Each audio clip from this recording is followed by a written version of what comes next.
السلام علیکم سامعین، ڈاکٹر اسرار احمد کے مزید بیانات سننے کے لیے ہمارے چینل کو سبسکرائب کریں تاکہ ہر نئی آنے والی ویڈیو آپ تک بآسانی پہنچ سکے۔ اقامت دین فرض کی جد و جہد فرض نمبر 1، بالکل جیسے نماز۔ اب یہ آپ بھی خود اپنا جائزہ لے لیجئے تو بہت سے لوگ آپ بھی اپنے اندر بھی ایسے ہوں گے جو نماز کے ساتھ اس کو کبھی بھی اٹیچ نہیں کر سکے، اکویٹ نہیں کر سکے، اور اس کے لیے التزام جماعت ایسے لازم یا شرط جیسے کہ جماعت، جیسے کہ وضو ہے نماز کے لیے۔ سوچ لیجیے، جائزہ لے لیجیے۔ تیسری بات وہ ہے کہ جس کا میں نے اضافہ کیا ہے، جماعت کے لیے میں نے یہ اقرار کیا کہ جتنے بھی طریقے دنیا میں آج کل جماعت سازی کے نئے ہیں سب مباح ہیں، کبھی میں نے حرام نہیں کہا الحمدللہ، لیکن واحد منصوص مسنون معصور اور ہماری پوری تاریخ کے اندر جو ملتا ہے 1300 برس کم سے کم، وہ بیعت کا سلسلہ۔ ہم نے وہ اختیار کیا، لیکن دوسرے طریقوں کو بھی ہمیں حرام نہیں کہتا۔ اور میں نے جب تنظیم اسلامی کا قیام سن 67 میں ہوا ہے تو مولانا اصلاحی صاحب کی گویا کہ اس وقت قیادت تھی اور وہ جمہوری ذہن کے آدمی تھے، تو میں تیار تھا ان کے ساتھ کام کرنے کے لیے، شریک تھا۔ بعد میں جب تنظیم کا دوبارہ احیاء ہوا ہے 1975 میں، تب بھی میں نے 3 سال کے لیے اپنی حیثیت کنوینر کی رکھی تھی اور ایک نظام العمل بنایا تھا عبوری طور پر۔ اس کے لیے تیار تھا کہ اگر یہ حضرات آ جائیں تو ظاہر بات ہے انہی کی رائے چلے گی، کوئی اگر جمہوری نظام بھی بنانا چاہے تو حرام نہیں ہے۔ ایسا نہیں ہے کہ میں اس کی وجہ سے یہ جو پہلی 2 چیزیں جو فرض کے عین کے درجے میں ان کو چھوڑ دوں۔ اور چوتھی چیز جو میں نے یا ہم نے بہت طریقے سے واضح کرنے کی کوشش کی ہے، لیکن آج سب آپ حضرات جائزہ لے لیجئے، اس تصور کے تحت جو شخص جماعت میں شامل ہوتا ہے کہ یہ اقامت دین کی جد و جہد کے لیے جماعت قائم ہوئی ہے اور میں اس کے لیے سوچ سمجھ کر دیکھ بھال کر شامل ہو رہا ہوں، اس کے طریقہ کار کے بارے میں بھی، اس کے قائد جو بھی ہیں اس کی شخصیت کے بارے میں بھی، اس کی اس تحریک سے علیحدگی صرف 4 صورتوں میں جائز ہے، باقی جائز نہیں۔ یہ کام بہت مشکل ہے، بہت مشکل ہے، بہت مشکل ہے، لیکن اپنا تجزیہ کیجئے کہ اصل اشکال ہے کیا، کیوں مشکل ہے؟ اس لیے کہ ایک بات میں جانتا ہوں اور سب جانتے ہیں، سامنے کی بات ہے، جذبے کی کمی اس امت کے اندر کبھی بھی نہیں رہی۔ مر جانے کے لیے لوگ تیار نہیں کرتے، ذرا سی کوئی جرات مند شخص ہو آگے آئے نعرہ لگائے، انہیں محسوس ہو کہ یہ مخلص ہیں اور دین کا کام کرنا چاہتے ہیں، لوگ آ جائیں گے۔ اور اس میں جیسا کہ میں نے عرض کیا ہے، آنے والے بھی وہ ہوں گے جو گامے باجے ہوں گے، دین سے ان کا کوئی تعلق عمل ہی نہیں۔ مسجد تو بنا دی شب بھر میں ایما کی حرارت والوں نے، من اپنا پرانا پاپی ہے برسوں میں نماز بھی بن نہ سکا۔ وہ چاہے مسجد شہید گنج ہو اور چاہے وہ مسجد کانپور ہو اور چاہے وہ مسجد یکشب ہو، مسلمانوں نے جانے دینے کی تو مثالیں قائم کی ہیں، لیکن یہ ہے کہ خود اپنے کردار میں کوئی تبدیلی کرنا، اپنے طرز عمل میں، اپنے معاملات میں کوئی انقلاب لانا، یہ بڑا مشکل کام ہے۔ یہ کیوں مشکل ہے، اب اس کا تجزیہ کیجیے۔ پہلی بات ہے تصور دین اور تصور فرائض دینی میں 1200 برس کے دوران تدریجاً جو انحطاط پیدا ہوا ہے، اس کے نتیجے میں اسلام دین نہیں رہا، مذہب بن گیا ہے۔ اس کی محدودیت ہے۔ نماز روزہ حج زکوٰۃ سب کو معلوم ہے، شراب کی حرمت سور کی حرمت سب کو معلوم ہے، اقامت دین کی جد و جہد کس بلا کا نام ہے، یہ تو بڑا پڑھانا پڑتا ہے، سمجھانا پڑتا ہے۔ اس کا طریقہ کار کیا ہوگا وہ تو اور اگلا مرحلہ ہے، بڑا کٹھن مرحلہ ہے، اس کو ایجوکیٹ کرنا، اس کو بتانا، اس کو سمجھانا۔ اور اس کو یوں سمجھ لیجئے کہ اب تک کی ہماری مساعی، میرے 30 برس اس کام میں کھپ چکے ہیں۔ منتخب نصاب جس نے بھی کبھی پڑھا ہے، اس کے دیباچے میں جب یہ چھپا ہے، میں نے لکھا ہے کہ اس نصاب کا تھیم کیا ہے۔ قرآن مجید سے اگر آپ نے کچھ یہاں سے کچھ یہاں سے کچھ یہاں سے کچھ یہاں سے لیا ہے تو آخر کوئی بنیاد تو ہے نا۔ On what basis you have selected? It's a natural question۔ مثلا اگر میں چلتا عقیدہ اور عبادات، اگر اس پر چلتا تو سب سے پہلے سورۃ الاخلاص آنی چاہیے تھی۔ جو سورہ بدر ہے ہمارے ہاں، اس کی جگہ سورہ اخلاص ہونی چاہیے۔ اس کے بعد آیت البر ہے، اس کی بجائے آیت الکرسی ہونی چاہیے۔ تہائی قرآن کے برابر تو سورہ اخلاص ہے، اور آیت الکرسی جو ہے پورے قرآن کی تمام آیات کی سردار ہے۔ یہ حضور کے اپنے الفاظ۔ ہمارا انتخاب تو وہ نہیں ہے، سورۃ العصر ہے، آیت البر ہے، وہ جو اصل اس کا سبب کیا ہے کہ یہ تصور دین واضح ہو اور تصور فرائض دینی واضح ہو۔ اس کے اوپر کتنی محنت میں نے کی ہے، کتنی ہمارے اور مقررین نے کی ہے۔ پیرٹ لائق میں نے اس کو رٹا ہے اور سنایا ہے، اور میں یہ کہ اس کو فخر کے ساتھ بتا رہا ہوں کہ ایک بڑے صحافی نے یہاں یہ بھی کہہ دیا تھا کہ ڈاکٹر صاحب تو قرآن کے قوال ہیں، اور مجھے قطعاً اس پر ملال نہیں ہوا. میں نے کہا یہ تو میرے لیے ٹیسٹیمونیل ہے، قرآن کا قوال ہو جاؤ تو اور کیا چاہیے مجھے. میں تو چاہتا ہوں محفل سماعت جو ہے، جو میں بیان کرتا رہا ہوں کہ محفل سماعت ہونی یہ چاہیے، قوال مجھے بتا دیجیے قرآن کا قوال، تو یہ میرے لیے کریڈٹ ہے، کوئی وہ نہیں ہے. اسی طرح میں سمجھتا ہوں کہ اس منتخب نصاب اور ان دو ایشوز کو ہیمر کرنے میں تو میرا حال وہ ہو چکا جو پنجابی کا وہ محاورہ کہہ لے کیا ہے کہ رانجھا رانجھا کر دی نے آپ پہ رانجھا ہوئی. وہ جو مسئلہ ہے میں نے جس طرح اس کو دہرایا ہے، جس طرح بیان کیا ہے، 2.5 گھنٹے کے اسباق بھی ہیں، 8 گھنٹے کا سبق بھی ہے، مطول بھی ہے، مفصل بھی ہے، پورے کو 7 دن کے اندر بھی کور کیا ہے، 10 دن میں بھی کور کیا ہے، 40 دن میں بھی کیا تھا. یہاں پہ مسجد شہداء میں ایوننگ سیشنز کے اندر 40 دن میں کیا تھا، کبھی تربیت گاہ میں 20 دن میں کیا ہے، کبھی پنڈی میں کیا ہے، کبھی کوئٹے میں کیا ہے، یہ جو کچھ کیا ہے. لیکن اس کے باوجود آج تک خود ہمارے رفقا کا حال کیا ہے. یہاں بھی وہ پنجابی کی جو ہے نا، ہیر پھیر کھوتی بورڈ ہیٹ، تصور وہی ہے. فریضہ اقامت دین کی فرض ہونے کا تصور نہیں. فرض نماز ہے، روزہ ہے، اور نماز کی سنتیں بھی فرض ہے. اس قدر پرورٹڈ کانسیپٹ ہے دین کا کہ جو پھیل چکا ہے. اقامت دین کی ضرورت فرض ہے ہی نہیں، نماز کی نفلیں بھی فرض ہیں. تقرب بالفرائض، تقرب بالنوافل پر اتنا عمدہ پوری بات. لیکن اب بھی وہی ہے، جب آپ کے پیمانے ہوں گے کہ کسی شخص کی دینداری کے، خود آپ اگر اس کا ججمنٹ قائم کریں گے تو دیکھیں گے نوافل کا کتنا اہتمام ہے. حالانکہ یہ دور نوافل کا نہیں، یہ دور فرض اقامت دین کی فرضیت کے ساتھ اگر ہو سکتا ہے، اس کے سارے تقاضوں کو پورا کر کے، تب تو کیجئے جتنا کر سکتے ہیں. لیکن یہ کہ یہ سارا تصور کرنے کے باوجود ہمارا حال کیا ہے. 4 چیزیں ہیں کہ جن کو ہم نے نمایاں کرنے کی کوشش کی ہے، انہیں آپ آج بھی اچھی طریقے سے نوٹ کر لیجئے. اقامت دین کی جد و جہد بالکل اسی طرح فرض ہے جیسے نماز فرض ہے. اس کے لیے التزام جماعت اسی طرح فرض ہے بالکل جس طریقے سے کہ نماز کے لیے وضو شرط ہے. یہ شرط ہے، وضو مطلوب نہیں ہے، وضو نماز کے لیے شرط ہے. جماعت مطلوب نہیں ہے، اقامت دین کی جد و جہد کے لیے مطلوب. نمبر 3، یہ 2 چیزیں جو ہے، یہ تو میں پھر بعد میں بتاؤں گا، یہ مجھے ملی ہے وراثتاً. یہ مولانا مودودی کے فکر سے میرے پاس آئی ہیں.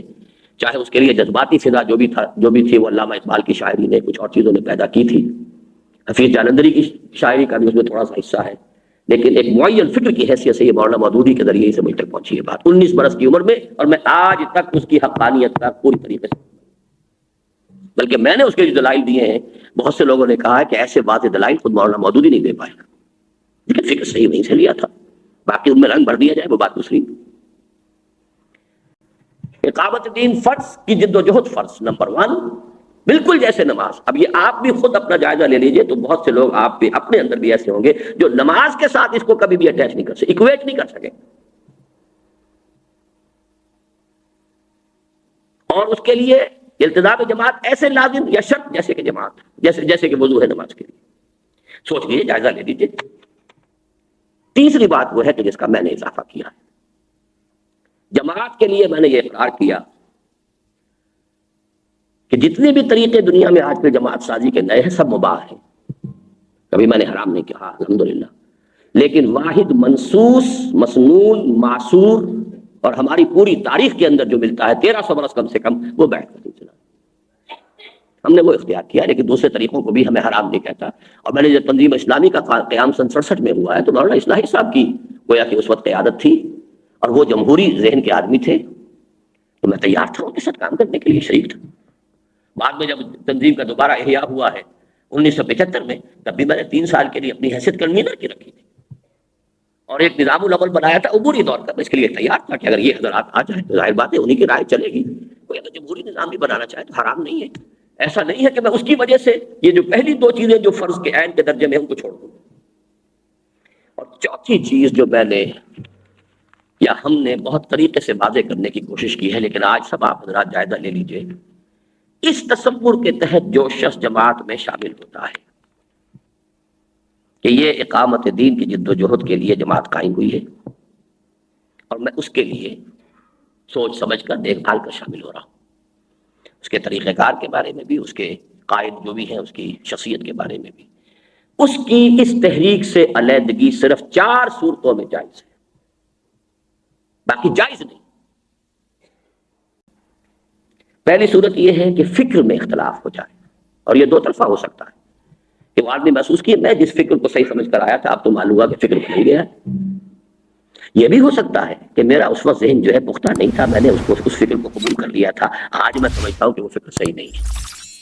دونوں امکانات ہیں۔ بنیادی فکر میں تبدیلی ہو جائے تو جائز ہے، علیحدہ ہو جائے۔ جو قائد ہے اس کی شخصیت پر اعتماد نہ رہے، بالکل جائز ہے، چاہے ان کا سوء ظن ہو، مغالطہ ہو، کچھ ہو، لیکن اگر وہ نیک نیتی سے سمجھ رہے ہیں کہ قابل اعتماد آدمی نہیں ہے تو ان کا علیحدہ ہونا جائز ہے۔ نمبر 3، طریقہ کار کے اندر کوئی ایسی تبدیلی آ گئی ہو کہ جو وہ سمجھتا ہو کہ اس پوری تحریک کے مزاج کو بدل کر، خراب کر کے، ساری ایکسرسائز کو فیوٹیلیٹی بنا لے، اور اپنے اختلاف کے باوجود وہ یہ دیکھے کہ تحریک اپنا رخ بدلنے کو تیار نہیں۔ لیکن ان تینوں صورتوں میں اس شخص پر لازم ہے اپنا اختلاف واضح کرے، تعین کے ساتھ بتائے میں کس وجہ سے جا رہا ہوں، اور یہ کہ اتمام حجت کر کے جائے۔ اگر امیر پر اعتماد نہیں ہے تو اپنے ساتھیوں کو بتا کر جائے، تو کے بعد آدمی ہے کیوں پیچھے لگے ہوئے ہو، تم نے اپنی زندگیاں خراب کیوں ہوئی، تو آدمی ٹھیک نہیں، اس کا کام ہے فرض ہے وہ باہر نکل کے بھی کرے، اندر بھی کرے، اپنے ساتھیوں کو بتا کر جائے۔ طریقہ کار کی غلطی ہے، بتا کے جائے۔ یہی میں آج بھی صبح بتا رہا تھا، ماچھی گوٹ کا تصور کیجئے کہ مولانا مودودی نے اپنی پالیسی پر 7 گھنٹے تقریر کی، 7 آورز۔ اس کے بعد جب اختلافی تقریروں کا موقع آیا تو ٹائم تو ہے ہی نہیں۔ میں نے پوچھا اس وقت کے چودھری غلام محمد صاحب جو اس وقت قائم مقام امیر تھے کہ صاحب آپ کتنا وقت مجھے دے سکیں گے، میں اس کے مطابق تیار کروں، آپ آدھا گھنٹہ دیتے ہیں تو آدھا گھنٹے کی تقریر۔ نہیں جی، اتنی نوٹس آئے ہوئے، اتنا وقت ہے، 5 منٹ بمشکل ملیں گے۔ جب میرا وقت آیا میں کھڑا ہو گیا کہ صاحب مجھے 5 منٹ میں کوئی بات نہیں کہہ سکتا، مجھے تو چونکہ پہلے بتایا بھی نہیں گیا تو میں اس وقت کے حساب سے تو تقریر تیار ہی نہیں کر سکا۔ میرا تو یہ بیان ہے، میں یہ پڑھ کے سناؤں گا، 250 صفحے کا بیان ہے۔ اب ہنگامہ ہو گیا پورے اس سیشن کے اندر، کہاں سے وقت آ گیا۔ ایک صاحب نے کھڑے ہو کر چند دہلے جملے پڑھے تھے، ہمارے پاس یہ بکواس سننے کا وقت نہیں۔ اور یہ پروفیسر صاحب تھے جو بہت بڑے جمہوری حقوق کے جو اس وقت علمبردار ہیں، پروفیسر غفور احمد صاحب، ہمارے پاس اس بکواس کو سننے کا وقت نہیں۔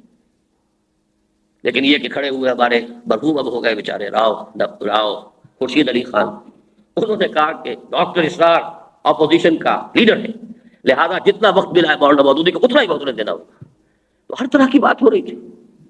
مولانا مودودی کھڑے ہو گئے، کہاں ممکن ہے پورا بیان لہرایا، اتنی بڑی کتاب یہاں پر کیسے ممکن ہے بیان کیا جائے، ہمارے پاس ٹائم نہیں ہے۔ اجمل خان لغاری کھڑے ہو گئے، اگر صرف اس کی وجہ سے ڈاکٹر اسرار جیسے کارکن تحریکوں کو روز روز نہیں ملا کرتے، اگر ان کی وجہ سے پورا 1 دن ایکسٹینڈ ہوتا اجتماع تو سارا خرچہ میں دوں گا۔ لیکن جب باری میں کھڑا ہو گیا، میں نے کہا جناب مجھے ایک بات کہنی ہے، وہ یہ ہے کہ میں اگر اپنا اختلاف بتائے بغیر جماعت سے علیحدہ ہو جاؤں تو پھر مجھ سے یہ نہ کہیے گا کہ اندر تم نے یہ بات کیوں نہیں کی۔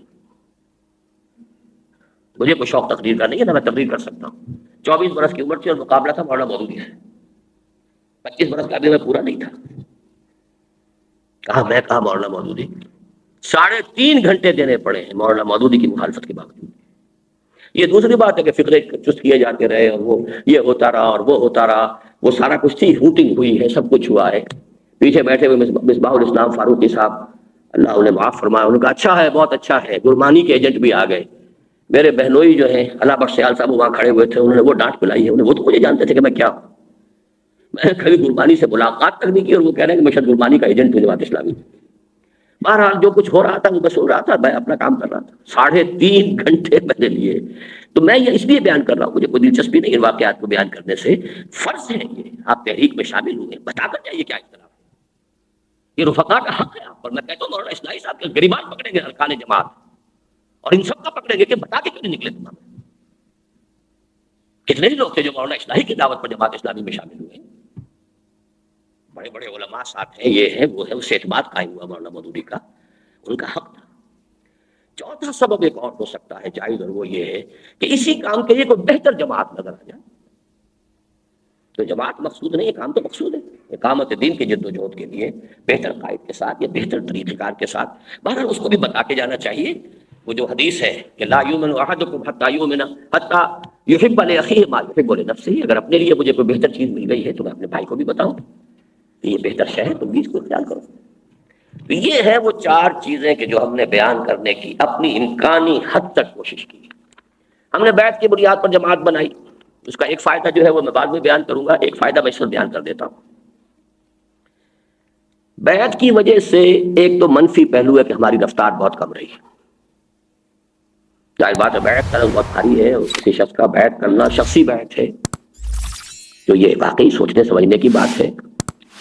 پھر دوسرا منفی نتیجہ یہ نکلا کہ کچھ لوگوں نے اسے وہ پیری مریدی والی بحث سمجھ کر، نوجوان یا کوئی دیہاتی لوگ آ گئے، بعد میں معلوم ہوا کہ انہیں سمجھا ہی نہیں تھی بات، لیکن ہم بہرحال بیعت کے نظام کے تحت جو شخص جس وقت چاہے، میں تو انکار نہیں کر سکتا ہوں، تو ہم نے طے کر دیا جو ہے، اس لیے کہ ہم نے یہ اصول بنایا ہی نہیں کہ پہلے نہا دھو کر آؤ، پاک ہو کر آؤ اور پھر ہم جماعت میں شامل کریں گے۔ عزم کر لیا ہے، انی اعاہد اللہ ان اہجر کل ما یکرہ، میں اللہ سے عہد کر رہا ہوں کہ جو کچھ چیز اسے ناپسند ہے چھوڑ دوں گا۔ آ جاؤ سینے سے مل جاؤ ہمارے، ہم کون سے کامل ہیں، کسی میں کوئی کسی درجے کی خرابی ہے، کسی میں کوئی درجے کی خرابی ہے، کسی میں کوئی کوتاہی ہے، آپس میں اصلاح کریں گے، چلیں گے۔ لیکن یہ کہ اس بیعت کا ایک بہت بڑا فائدہ ہوا ہے،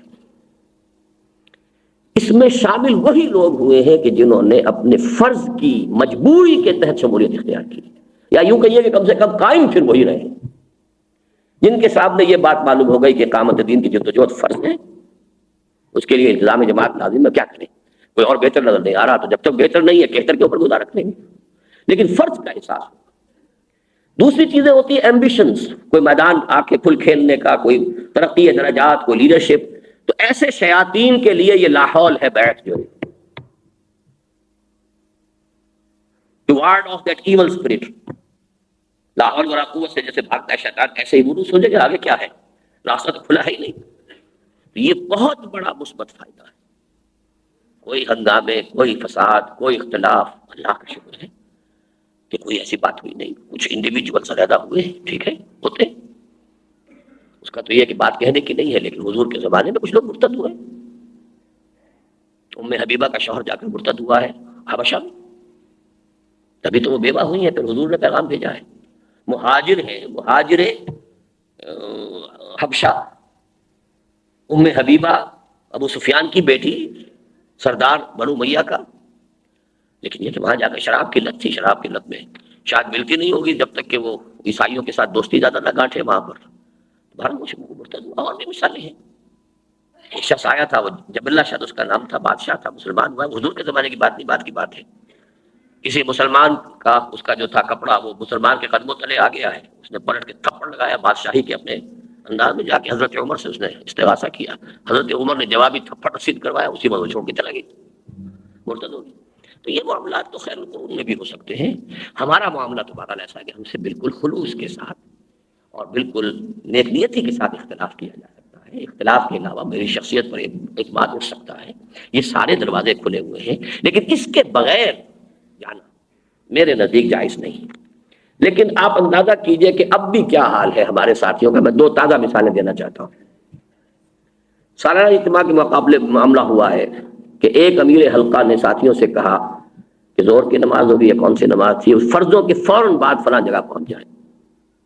ہمارے ساتھیوں نے ریزنٹ کیا ہے کہ نوافل پڑھنے کی ہمیں کوئی اجازت نہیں دی گئی، حالانکہ وہ مسافر تھے، ان کے لیے وہ نوافل اور سنتیں جو ہے اس درجے کی ہے ہی نہیں جو عام درجے میں ہوتی ہیں۔ پھر یہ کہ فرض ہے، نوافل فرض نہیں ہے۔ لطیفہ تو میں نے بارہا آپ کو سنایا ہے کہ وہ نعیم صدیقی صاحب سے ایک شخص نے کہا تھا یہاں اسی اچھڑے کی مسجد میں، جب کئی دن انہوں نے دیکھا کہ فرض کی نماز پڑھتے ہیں، اس کے بعد یہ 2 سنتیں پڑھتے ہیں، نفل پڑھتے نہیں، تو بابا تھا بیچارہ کوئی، اس نے کہا کہ کیوں جی تو اڈے نفل جڑے فرض نہیں ہے، وہ تو نفل کو فرض سمجھتے۔ اس حوالے سے سمجھ لیجئے کہ یہ چیز کہ اس اقامت دین کی جدوجہد ہے، کوئی امیر ہے وہ بلا رہا ہے، لیکن یہ ریزنٹمنٹ فرض کے بعد کہا تھا، اس کال کو نہ کہنا چاہیے تھا۔ نمبر 2 یہ کہ ابھی حال ہی میں اور اس سے پہلے کئی مرتبہ ہمارے سامنے یہ بات شورا میں بھی آ چکی ہے کہ حساس اداروں کے جو بھی ہمارے ملازمین ہیں، فوج سے ہیں، کسی اور جگہ سے ہیں، ہمارے لیے ہمیں کوئی اور سوچنا چاہیے، بس کچھ ان کے نام اب تو ایک یہ بھی تجویز آئی تھی کہ ان کے نام کاٹ دیں ہم اپنے جو ہے رجسٹروں سے. کچھ خود ان لوگوں کی طرف سے بھی ظاہر ہوئی, کچھ ہمارے. مجھے جو زیادہ اہمیت کے ساتھ احساس ہوا وہ یہ کہ ہمارے بہرحال تنظیم میں اونچی شخصیتیں ہیں ہمارے ناظمین. تو ایک ناظم نے تو یہ بھی کہا کہ اس کا نام ہی ہمیں اڑا دینا چاہیے, اور ایک صاحب نے کہا کہ نہیں نام تو رکھنا چاہیے, لیکن یہ کہ بہرحال کوئی ربط ان کے ساتھ نہیں رکھنا چاہیے. خیر اس پر گفتگو ہوئی, لیکن میں یہ مثال بتا رہا ہوں کہ میں نے پھر تجزیہ کر کے بتایا کہ دیکھیے ہمارا جو فکر ہے وہ اس کی بالکل اجازت نہیں دیتا. دونوں اعتبارات سے بات غلط ہے. اصولی اعتبار سے جب ہم کہتے ہیں اقامت دین کی جدوجہد فرض ہے, التزام جماعت اس کے لیے شرط ہے, تو پھر یہ کہ یہ تمام فرائض ہر شخص پر یکساں طور پر عائد ہوتے ہیں جبکہ وہ بالغ ہو جائے اور ان فرائض کا شعور حاصل ہو جائے. اب وہ طالب علم ہے یا کسی کام کر رہا ہے کوئی فرق نہیں, سول کا ملازم ہے, سرکاری فوجی ہے, کوئی فرق نہیں. یہ تمام اپنے پیشے ہیں اپنی زندگی کے لیے. کوئی ابھی لوہار کا کام کر رہا ہے, کوئی اعلیٰ قسم کی لوہاری سیکھنے کے لیے وہ ابھی انجینئرنگ پڑھ رہا ہے, تو فرق کیا ہے اس میں؟ وہ بہت بڑے پیمانے کا لوہار بنے گا یا بہت بڑے پیمانے کا راج بنے گا, ایک شخص ابھی راج گیری کر رہا ہے بیچارہ, کوئی فرق نوعیت کا نہیں ہے. فرائض سب پر ہے, اور جو شخص آئے وہ دیکھ کر آئے کہ اگر یہ فرض ہے تو ہمیں کرنا ہے, اور اس کے لیے جو بھی اندیشے ہیں خطرات ہیں اس کے لیے انہیں تیار ہونا چاہیے کہ چھوڑنا پڑتا ہے تو فوج کو چھوڑے. نہ انہیں جھوٹ بولنے کی اجازت ہوگی کہ وہ کہیں ہمارا تعلق نہیں. دیکھیے یہ دوسرا پہلو ہے اس کا کہ یہ تو ہے ہمارا جو تصور ہے, معلوم ہو رہا کہ وہ تصور بھی ہمارے ہاں ابھی پوری طریقے سے ہمارے ٹاپ کے لوگوں کے اندر بھی راسخ نہیں ہے. دوسرے یہ کہ اصل معاملہ کیا ہے کہ اگر کوئی مجھ سے آگے پوچھے گا کہ فلاں شخص آپ کے ہاتھ سے بیعت کیے ہوئے یا نہیں, تو کیا میں انکار کر دوں گا؟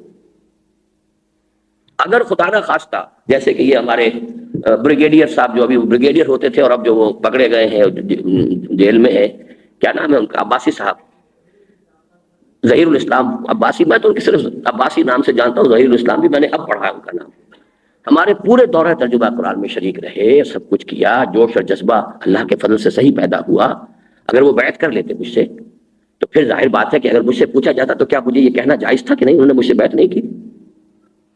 کیا ان سے پوچھا جاتا تو کیا ان کے لیے جائز تھا کہ وہ یہ کہتے کہ میں نے بیعت نہیں کی؟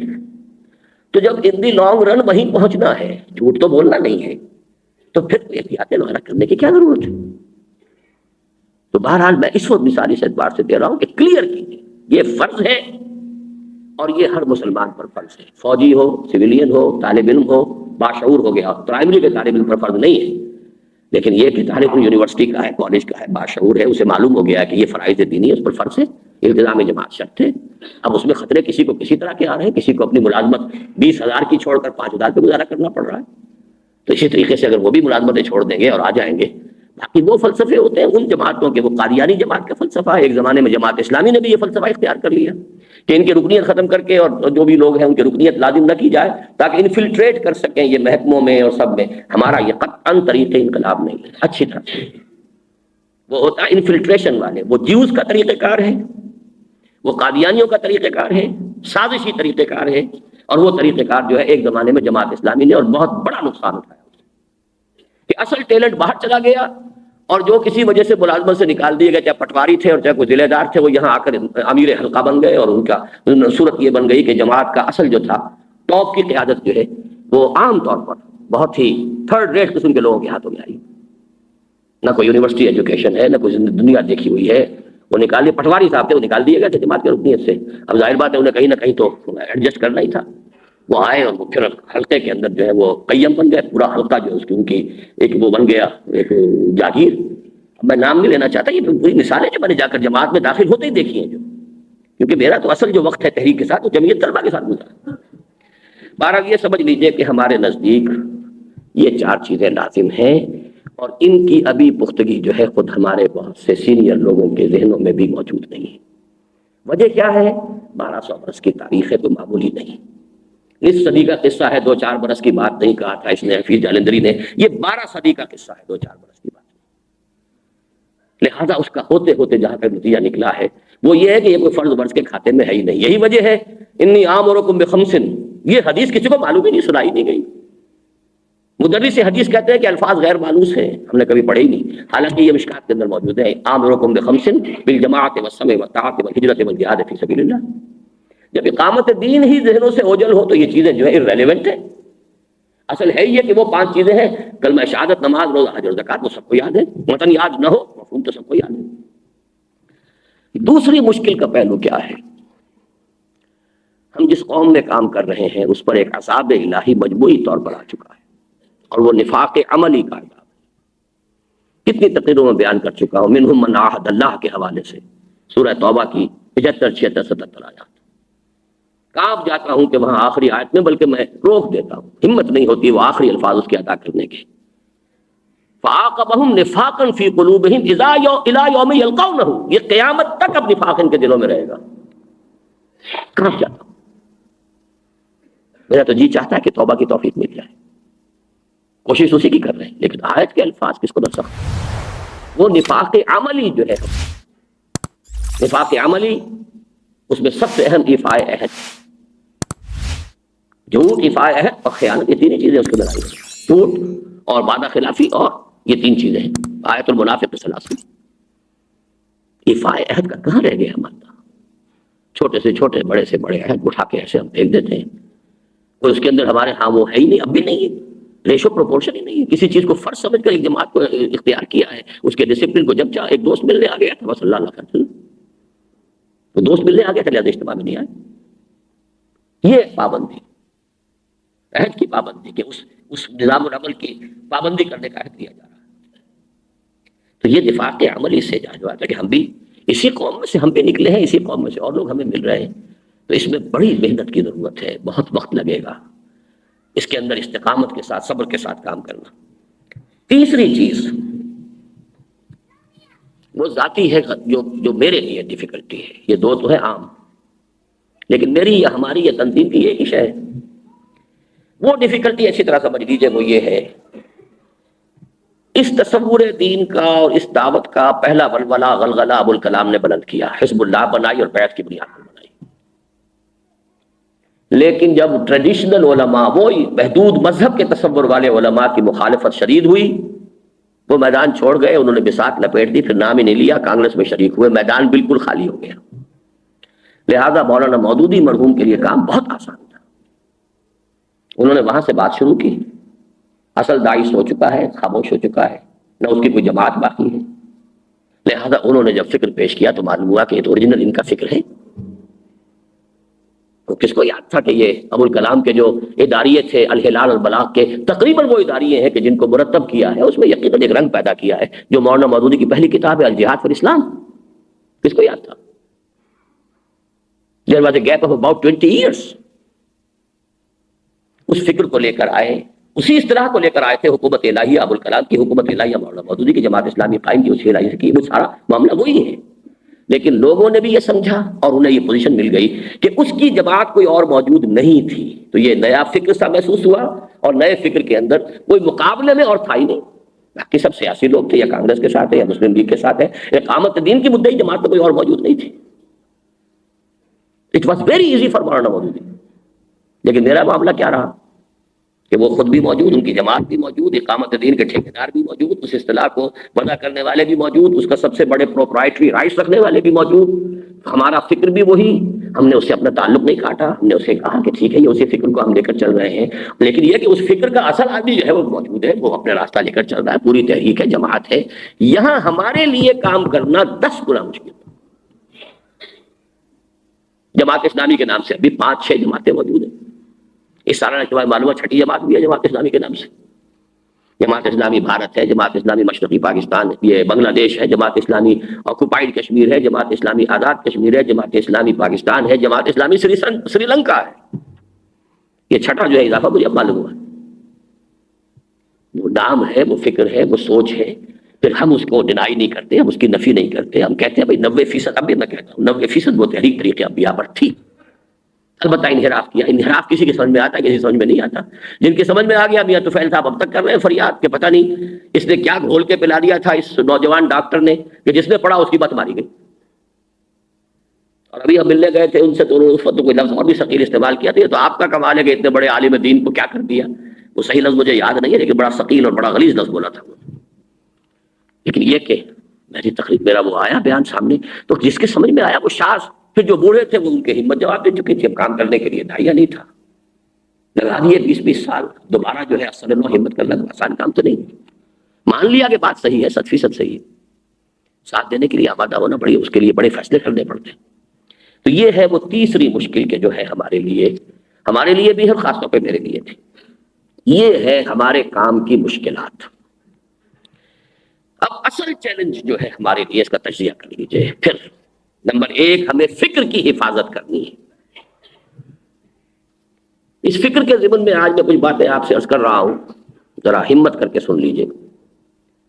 پازیٹو پہلو یہ ہے کہ یہاں پر احمد سرہندی رحمۃ اللہ علیہ، شاہ ولی اللہ دہلوی، اور پھر اس کے بعد علامہ اقبال فکر کے میدان میں، مولانا مودودی، درمیان میں وہ جہاد تھا۔ سید صاحب کوئی فکری آدمی نہیں تھے، لیکن یہ جو شخصیتیں ہیں، ان کی فکری مساعی اور ان کی تجدیدی مساعی کے آثار، اثرات یہاں موجود تو ہیں، فضا میں بھی موجود ہیں، خاک میں بھی موجود ہیں، لیکن ان کو دوبارہ سمیٹنا، حاصل کرنا، اور پھر یہ کہ ان میں نمبر 1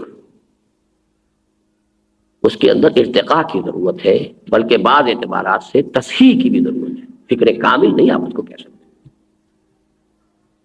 احمد سرہندی رحمۃ اللہ علیہ بہت بڑے مجدد الفسانی، ہندوستان میں یقیناً اقبال نے جو کہا ہے، وہ ہند میں سرمایہ ملت کا نگہباں، اللہ نے بروقت کیا جس کو خریدار، خبردار۔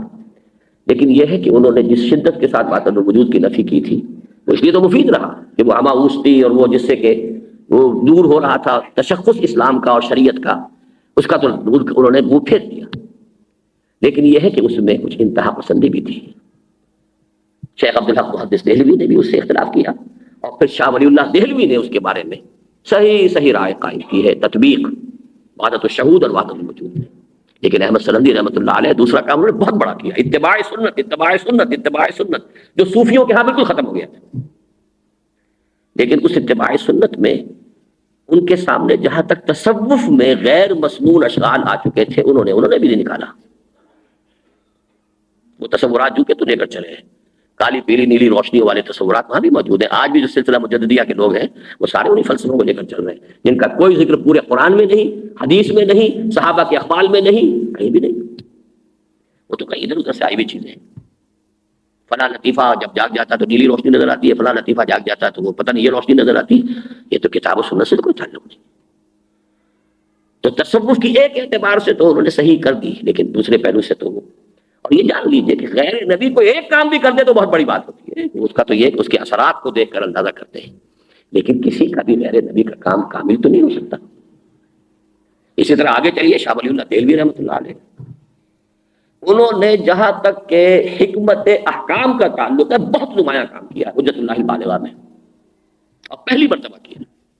سوشولوجی اور سوشل تھاٹ جو ہے اسلام کا، عمرانی فکر، اس کے اندر بہت بڑا ان کا جو ہے ایک سمجھیے کہ بریک تھرو ہے۔ لیکن جہاں تک حکمت ایمانی اور ما بعد طبیعت کا تعلق ہے، وہی افلاطونی نظریات کے اوپر انہوں نے بلڈ کیا۔ عالم مثال کا ذکر تو نہ قرآن میں ہے، نہ حدیث میں ہے، نہ کہیں اور ہے، یہ تو افلاطون کا نظریہ ہے، ورلڈ آف آئیڈیاز۔ سقراط کے بعد افلاطون، افلاطون کے بعد ارسطاٹل۔ ہمارے سارے متکلمین جو ارسطاٹل کے شاگرد تھے، تو جہاں تک وہ تصوف کا مسئلہ آیا یا ایمانیات کا مسئلہ آیا، تو اس میں اکثر و بیشتر جو ہے وہ افلاطون یا پھر حکیم فلاطینوس اس راستے سے آئے، اور شاہ صاحب بھی اسی کے اندر اس کو رکھتے ہیں۔ تو یہاں بڑے تجزیے کی ضرورت ہے۔ بہت بڑا کام کیا کہ قرآن مجید کی ایک آغاز کر دیا، قرآن مجید کا ایک بند کتاب تھی اسے کھول دیا، بہت بڑا کام ہے، بہت بڑا کام۔ سوشولوجسٹ ہونے کے اعتبار سے میں سمجھتا ہوں تاریخ انسانی کا عظیم ترین سوشولوجسٹ۔ میرا اپنا کہنا یہ ہے کہ غزالی اور ابن تیمیہ دونوں کو جمع کریں تو شاہ ولی اللہ بنتا ہے۔ لیکن اب آپ سوچئے کہ حکمت ایمانی جس کا نام ہے، وہ نہ غزالی کے ہاں ہے اور نہ ابن تیمیہ کے ہاں ہے۔ وہ اگر آپ کو پرانی ملے گی تو صرف رومی کے ہاں، اور اس دور میں ملے گی تو صرف اقبال کے ہاں۔ لیکن رومی کے بھی اشعار میں اور اقبال کے بھی صرف اشعار میں، اقبال جب آئے ہیں خطبات میں تو جگہ جگہ ٹھوکریں کھائیں، کیونکہ اب بات کرنی پڑتی ہے فلسفے کی اصطلاح میں، فلسفے کے اصولوں کے ساتھ چلنا پڑتا ہے جب آپ کو بات کرنی ہے فلسفے کے انداز میں۔ اسی میں مجھے یاد آتا ہے کہ کتنے بڑے عالم دین اور اہل حدیث عالم دین، مولانا ثناء اللہ امرتسری، اور وہ بہت سے معاملات میں بالکل نیچری انہوں نے تفسیر کی، نیچری سر سید والے خیرات کی۔ اور مجھے ملے تھے مولانا محی الدین اور معین الدین، اور یہ جو لکھوی دو بھائی ہیں، شاید میرا خیال ہے کہ دونوں ہی ابھی تو زندہ ہیں الحمدللہ۔ معین الدین تو ہے، محی الدین کا مجھے معلوم نہیں، بڑے بھائی کا درویش منش انسان ہے۔ تو وہ ان کے والد مولوی محمد علی لکھوی، 1970 میں میری ملاقات رمضان مبارک میں ہوئی ہے مدینہ منورہ میں۔ انہوں نے صاف یہ کہا، مجھے بتایا کہ ہم جب کرتے تھے بات مولانا ثناء اللہ رسول سے، یہ کیا آپ کر رہے ہیں؟ تو کہ بھائی میں کیا کروں، ہمیں گفتگو کرنی پڑتی ہے منطقیوں سے، ہمیں آریہ سماجیوں کا جواب دینا پڑتا ہے، ہمیں فلاں کا جواب دینا پڑتا ہے، ان سے پنجاب بائی کرتے ہیں تو پھر تو یہ باتیں کہنی پڑتی ہیں۔ تو یہ ایک دور کا خاص اثر ہوتا ہے، اس دور سے بالکل نجات پا جانا یہ آسان کام نہیں ہے۔ الحمدللہ کہ یہ پروسیس جو ہے حکمت ایمانی کا اب اللہ کے فضل و کرم سے ہماری تحریک قرآنی کے ذریعے سے اس اسٹیج تک پہنچ گیا ہے کہ اب حکمت، اسی لیے وہ مسائل حکمت کی تربیت کا، اور اس کا میں آپ کو حوالہ دے رہا ہوں کہ اب ہمارے ہاں الحمدللہ یہ اس کا مجھے بھی احساس نہیں تھا۔ باسط بلال جو نوجوان آیا تھا پچھلے 1 ایئر گروپ میں، چونکہ ایم اے پولیٹیکل سائنس اور ایم اے اسلامک اسٹڈیز ہارٹفورڈ سیمیناری سے کیا، اس نے امریکہ کی ٹاپ کی کرسچین انسٹیٹیوشن۔ وہ کہہ رہا تھا کہ یہ آپ کا فکر جو ہے، آپ سن 67 میں جہاں پہنچ گئے تھے اسلام کی نشست ثانیہ کے، انہوں نے 8 گھنٹے کے جب کیسٹس یہاں دیکھے، ویڈیو کیسٹس، بمشکل عالم اسلام میں اب آ کر 2 آدمی وہاں تک پہنچے ہیں قریب اس کے، ایک جو مرشد سمجھ لیجئے ہیں اس وقت سوڈان کے ڈاکٹر حسن ترابی، اور ایک کوئی غلوشی ہے کہیں کے ٹیونس کے غالباً، کہ باقی تو وہاں تک اب تک نہیں پہنچے، لیکن آپ کے فکر سے وہ واقف نہیں ویسٹ میں کہ آپ نے کچھ کہا ہے۔ تو اس حوالے سے پھر انہوں نے یہ کہا کہ ہندوستان سے بالکل واقف نہیں، عالم عرب نہ شاہ ولی اللہ کو جانتا ہے، نہ احمد سرندی نام کی کسی بلا سے واقف ہے، کون تھے یہ تو ان لوگوں کے علم ہی نہیں۔ تو اب اللہ کا شکر ہے کہ وہ مرحلہ آ گیا ہے کہ انشاءاللہ یہ فکر جو ہے وہ وہاں پر بھی پہنچے گا۔ بہرحال اس کے باوجود میں یہ نہیں کہتا کہ میرے فکر کے اندر کوئی کمی نہیں ہوگی، کوئی کجی نہیں ہوگی، غلطی سے تو مبرہ کسی کا بھی نہیں ہے۔ انشاءاللہ کوئی اگلی سٹیج کے اندر کوئی آدمی آئے گا، اس کی تصحیح کرے گا، اس کی تکمیل کرے گا، یہ پروسیس اس طرح آگے بڑھے گا۔ جیسے اقبال نے کہا تھا، سر آمد روزگارے ہی فقیر دیگر دانائے رات آیت کے نایت، تو دانائے رات کو آگے آئیں گے۔ تو ہمارا یہ کام بھی، لیکن اس فکر کی حفاظت جو ہے وہ ہمارے لیے بہت اہم ہے اور کرنے کا کام ہے۔ اب آگے چلیے، چیلنج نمبر 1 فکر کی حفاظت۔ چیلنج نمبر 2 جو ہے وہ ایک اصل وہ جو چیلنج ہے، ایک مضبوط تنظیم کا قیام، اور یہی ہے مشکل، یہی منزل، یہی کٹھن ہے، کم سے کم اس وقت کی زندگی میں۔ وہ قوموں کی زندگی میں عام طور پر ہوتا ہے یا نہیں، لیکن ہمارے سب ساتھی کو تجربہ ہو رہا ہے اس کا، کہ اگر آپ یہ شرط لگاتے ہیں کہ پہلے اپنے وجود اور اپنے گھر میں اسلام نافذ کرو اور اپنی معاش اور معاشرت کو پاک کرو، ہم داخلے کے لیے شرط نہیں لگا رہے ہیں، لیکن کسی اقدام کے لیے ہمیں شرط ہے یہ کہ ایسے لوگ، وہ 2 لاکھ کو یہ میں بعد میں بات کروں گا، وہ اقدام کوئی چیلنج کا مرحلہ جب آئے گا تو وہ لوگ ہمیں درکار ہوں گے کہ جو اپنے وجود اور اپنے گھر میں اور اپنی معاش اور معاشرت میں اسلام نافذ کریں۔ اور نمبر 2، نظم کی پابندی کے خوگر ہو چکے ہوں اور مسلسل اور فہم کام کرنے کے لیے، سلگنے کے لیے تیار ہو، بھڑکنے کے لیے نہیں۔ بھڑکنے کا وقت جب آئے گا آئے گا، ابھی نہیں، سلگنے کا وقت۔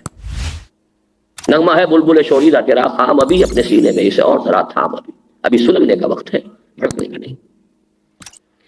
یہ ایسے لوگ اگر 4 میں نے شرطیں بیان کی، ذات اور گھر میں اسلام نافذ، معاش اور معاشرت منکرات اور حرام سے پاک، نمبر 3 نظم کی پابندی کے خوگر، ہم بھی تسلیم کی خو ڈالیں گے، اور نمبر 4 پہلو کام کرنے کے، کوئی نتیجہ نکلتا ہے نہیں نکلتا ہے، کوئی محسوس نتائج سامنے آ رہے ہیں نہیں آ رہے ہیں، ٹینجیبل ہے نہیں ہے، اس پر تو سوچئے کہ کوئی ہماری غلطی تو نہیں ہے، کوئی خامی تو نہیں ہے، کہیں ہم کوئی آر وی مسنگ فرام بس، ہیو وی مسڈ دی بس آلریڈی، کیا ہو گیا ہے، سوچئے ضرور، دماغ کے اوپر تالے رکھنے کی بات نہیں ہے، لیکن تیار اگر یہ معلوم ہے کہ نہیں یہ سارا معاملہ ٹھیک ہے، تو پھر یہ کہ سلگنے کے لیے۔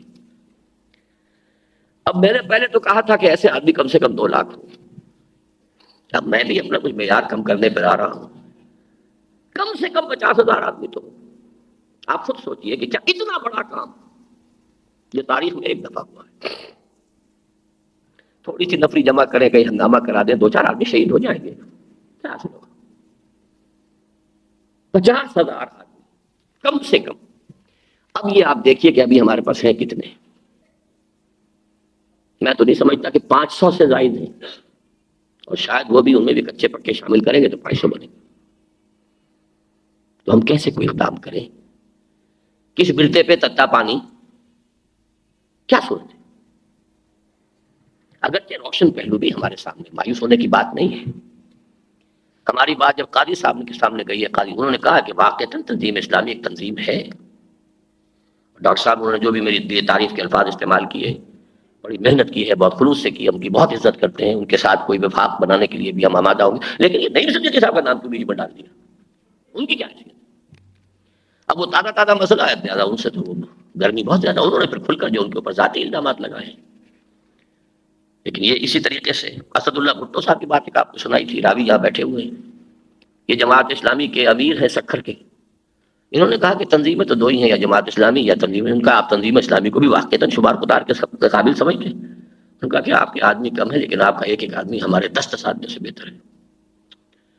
وہ انہوں نے اصل میں انہیں کو دیکھا ہوگا ہمارے سمرو صاحب جو ہے، جی ایم سمرو صاحب، وہ واقعتاً اس کے ہیں، لیکن یہ کہ اس قسم کے جتنے تبصرے ہوتے ہیں تو وہ لوگوں کا مشاہدہ ہوتا ہے، کہیں کوئی مشاہدہ مایوس کن سامنے آ گیا تو بہت مایوس ہو گئے، کہیں مشاہدہ جو ہے وہ کوئی بہت اچھا نظر آ گیا تو اس سے پھر جو آدمی جنرلائز کر لیتا ہے تو بہت اچھی اسسمنٹس۔ اکنا کا معاملہ ہوا ہے ابھی امریکہ میں، وہ جماعت اسلامی نارتھ امریکہ اکنا کے نام سے کام کر رہی ہے، جیسے جماعت اسلامی انگلستان جو ہے وہ اسلامک مشن، یو کے اسلامک مشن کے نام سے کام کر رہی ہے۔ بہرحال وہاں کے بھی ٹاپ کے لوگوں سے اس دفعہ میری ملاقات ہوئی ہے اور میں نے محسوس کیا کہ وہ تنظیم کی اہمیت کو محسوس کر رہے ہیں اور انہیں پسند کیا ہے کہ کوئی نہ کوئی جو ہے تعاون کا راستہ جو ہے وہ نکلنا چاہیے۔ ذرائع ابلاغ میں ہمارا چرچا ہو چکا ہے، بلکہ اس سازش کے سلسلے میں بھی بیرونی ممالک تو ہمارا نام زیادہ لیا گیا، تنظیم اسلامی، اس لیے کہ پچھلے سال کی جو میری تقریر تھی خلافت کانفرنس کی، سی این این نے صرف اسی کو زیادہ نمایاں کیا، بلکہ وہاں کے سارے اور تقریریں جو تھیں وہ ان میں کوئی ایسنس نہیں تھا کہ میری تقریر جو ہے اس کو بہت، اب تنظیم اسلامی جو ہے اب یہ it's very much in the media, تنظیم ہم جانتے ہیں کہ ہم کیا ہے، ہماری کوئی حیثیت نہیں، لیکن یہ کہ بہرحال ہمیں اپنے سامنے تاریخ پہلو ہی رکھنے چاہیے، لیکن یہ کہ مایوس ہونے کی بات نہیں، الحمدللہ ہماری بات جو ہے آگے بڑھ بھی رہی ہے۔ لیکن مہم کی صورت میں آپ سے عرض کر دوں، کوئی انقلاب، کوئی چیلنج آج بھی شروع ہو سکتا ہے، اس سے پہلے بھی ہو سکتا تھا۔ سن 82 کا میں آپ سے بتا چکا ہوں کہ میں نے خود کہا ضیاء الحق سے کہ میں آپ کے خلاف تحریک شروع کر سکتا ہوں، 5 جولائی 1982 کو I said it in his face، میں نے کہا کلنک کا ٹیکہ لیے پھر رہے ہیں آپ نے شریعت کوڈ بنائی ہے اور اس کے اوپر آئلی قوانین تک کی پابندی لگا دی ہے کہ اس کے بارے میں بات نہیں کر سکتے۔ Your own hand picked ulama are sitting there as judges، آپ نے چنا ہے ملک غلام علی صاحب کو، آپ نے چنا ہے پیر کرم بخش صاحب کو، پرکرم شاہ صاحب کو، آپ نے چنا ہے جو بھی تقی عثمانی صاحب ہے وغیرہ وغیرہ، آپ ان کی دیانت پر، امانت پر، علم پر، فہم پر اعتماد کرتے کہ نہیں کرتے؟ کہنے لگے پھر ان عورتوں کو کون مطمئن کرے گا؟ میں نے کہا بس یہ آپ کی اگر سوچ ہے، لیکن میں نے کہا تھا مہم چلا سکتا ہوں، اس لیے نہیں چلا رہا ہوں کہ میرے پاس پارٹی نہیں ہے، جماعت نہیں، یہ میں نہیں چاہتا کہ کوئی ہنگامہ میں کھڑا کروں، فائدہ اٹھا جائے کوئی اور اس وقت ظاہر بات ہے M R D was in the field, they could take advantage of ایوری تھنگ۔ بلکہ یہ باقاعدہ خط لکھا، نواب زادہ نصر اللہ خان صاحب نے جیل میں تھے اس وقت، وہ انہوں نے مولانا محمد مالک کاندھلوی رحمۃ اللہ علیہ کو خط لکھا، کیونکہ انہوں نے میرے اس بیعت والے معاملے پر کوئی میرے خلاف ایک فتوے میں ان کا نام بھی تھا کہ انہیں کوئی حق نہیں ہے بیعت لینے کا، تو انہوں نے خط میں لکھا کہ آپ کو کیا ہو گیا، ایک ہی آدمی اٹھا تھا کچھ نہ کچھ تو کرتا ہے اس مردود کے لیے، یعنی مردود سے مراد وہ جو اس وقت ضیاء الحق صاحب تھے، آپ نے اس کے خلاف بھی فتویٰ داغ دیا، تو اس سے یہ کہ لوگ، اور یہ مجھ پر جیسا کہ میں نے کہا تھا بزدلی کا تانا مجھے ایک عالم دین نے، واہ کینٹ کے عالم دین اور اچھے عالم دین، انہوں نے کہا کہ آپ نے بزدلی دکھائی، ہم تو تیار تھے اس وقت، بہت صحیح ہے، میں آپ کو بتا چکا ہوں میرے سامنے یہ معاملہ آیا ہی تھا، بلکہ فیلڈ سوسائٹی کی اس وقت میں نے لی تھی کہ کسی بھی وقت کوئی خالص دینی مسئلے کے اوپر تحریک اگر گرم ہوگی تو پھر یہ ہے کہ یہ تمام فرقوں سے مخلص لوگ جو ہے نکل آئیں گے۔ دیوبندی مساجد سے میری تائید ہو رہی ہے، اہل حدیث مساجد سے میری تائید ہو رہی ہے، یہاں پر بھائی عقیل صاحب نے بتایا کہ یہاں یہ جو ہمارے ہیں یہ لبرٹی مارکیٹ کے پاس اتنی بڑی مسجد، وہاں علماء بیٹھے ہوئے تھے، تو وہاں کچھ لوگوں نے کہا یہ کیا ڈاکٹر اسرار نے کہہ دیا ہے کہ یہ اس جھنڈے کو سلامی دینا شرک ہے، تو وہیں پر موجود تھے وہ جو فوت ہو چکے ہیں جماعت اسلامی کے سے بہت بڑے عالم تھے مفتی سیاح الدین کا خیر، ٹھیک بات تو وہی کہہ رہا، آپ کے اندر کہنے کی ضرورت نہیں، بات تو ٹھیک ہے، قنوت جو ہے عبادت کا حصہ ہے، آپ جھنڈے کے لیے قنوت کرتے ہیں، کھڑے ہوتے ہیں، قنوت نماز کا بہت بڑا رکن ہے، اور میں یہ کہتا ہوں کہ یہ اصل میں مذہب وطنیت کی عبادت ہے، یہ جھنڈا ہے، اس کی سلامی ہے، ترانہ ہے، اس کے لیے کھڑے ہو جانا ہے، یہ الحمد شریف ہی تو پڑھی جا رہی ہوتی ہے اس وقت، پاکستان کی الحمد شریف ہے آپ کا ترانہ، اور اس میں کھڑے ہو کر قنوت کے اندر آپ سنتے ہیں، کہا صاحب کا بات تو ٹھیک ہوئی کہہ رہا، آپ نے ہمت دی، یہاں جو جامعہ اسلام تعلیمات اسلامیہ مولانا عبداللہ فارسن صاحب کو، حکیم عبدالرحیم اشرف صاحب کو، ان کے شاگردوں نے گھیر لیا، صحیح بات تو وہ کر رہے ہیں، آپ کیا کر رہے ہیں یہاں پر؟ تو مجھے معلوم ہوا اہل حدیث دیوبندی بریلوی میاں طفیل صاحب میرے حق میں تقریر کر بیٹھے حیدرآباد میں، جماعت اسلامی کی خواتین کا بہت بڑا جلوس میرے حق میں نکلا، لیکن بات یہی ہے کہ ایک ہنگامہ تو کھڑا ہو جاتا، جماعت ہماری نہیں تھی، it could be hijacked, اس کو کنٹرول کرنے کے لیے یو نیڈ ریڑھ کی ہڈی کی طرح کی مضبوط جماعت، تب میدان میں آئے، کم سے کم 50,000 آدمی تو ویسا ہو جیسا ابھی ہمارے پاس صرف 50 ہے، لیکن اس میں یہ کہ مایوس 500 ہے، اس میں مایوس ہونے کی ضرورت نہیں۔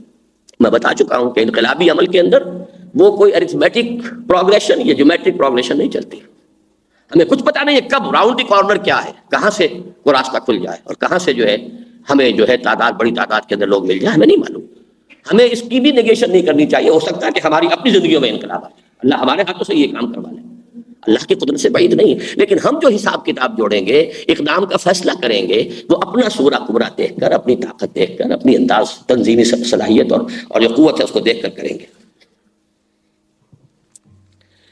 اس سلسلے میں اب آپ سے عرض کر دیتا ہوں، اب بھی میری رائے یہ ہے کہ جب بھی کبھی ہم اگر کر سکے اس کو، تو آپ کو بڑی تعداد میں لوگ ملیں گے تبلیغی جماعت سے، باقی جماعتوں سے بھی کارکن آئیں گے، کوئی تحریک اپنا رخ کبھی نہیں بدلا کرتی، قیادت کبھی تسلیم نہیں کیا کرتی، قیادت کبھی کنورٹ نہیں ہوتی، کارکن تو سے اور آئیں گے، بشرطے کہ پھر وہ مرحلہ ہم نے کیا ہو، خالص دینی مسئلہ ہو، سب کو معلوم ہو کہ یہ دینی مسئلہ ہے، اور پھر یہ ہے کہ اس کے اندر ہمارے پاس ایک قوت موجود ہو اسے کنٹرول کرنے کے لیے۔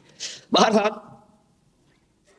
یہ غلطی اسی نوعیت کی مولانا مودودی سے ہوئی تھی، نوٹ کر لیجئے، بدنیتی میں نے آج تک ان کے اوپر ان کا الزام نہیں لگایا، یہ ہمارا کام ہی نہیں ہے کہ کسی نیت کے بارے میں فیصلہ کریں۔ اسیسمنٹ کی غلطی ان سے ہوئی، پنجاب میں انہوں نے سمجھا کہ ہم پاکستان بنایا تھا اسلام کے لیے، وہ نعرہ ہم نے اپنا لیا ہے، اور مسلم لیگ جو ہے وہ ڈس انٹیگریٹ ہو رہی ہے، میدان خالی ہے، خلا ہے، if we come in the field, اسی نعرے کو اپنا لیں تو یہ کہ ہم کم سے کم 40 افراد تو یہاں پر اسمبلی میں پروونشل میں پہنچا سکتے ہیں، نتیجہ نکلا کہ ایک بھی نہیں گیا۔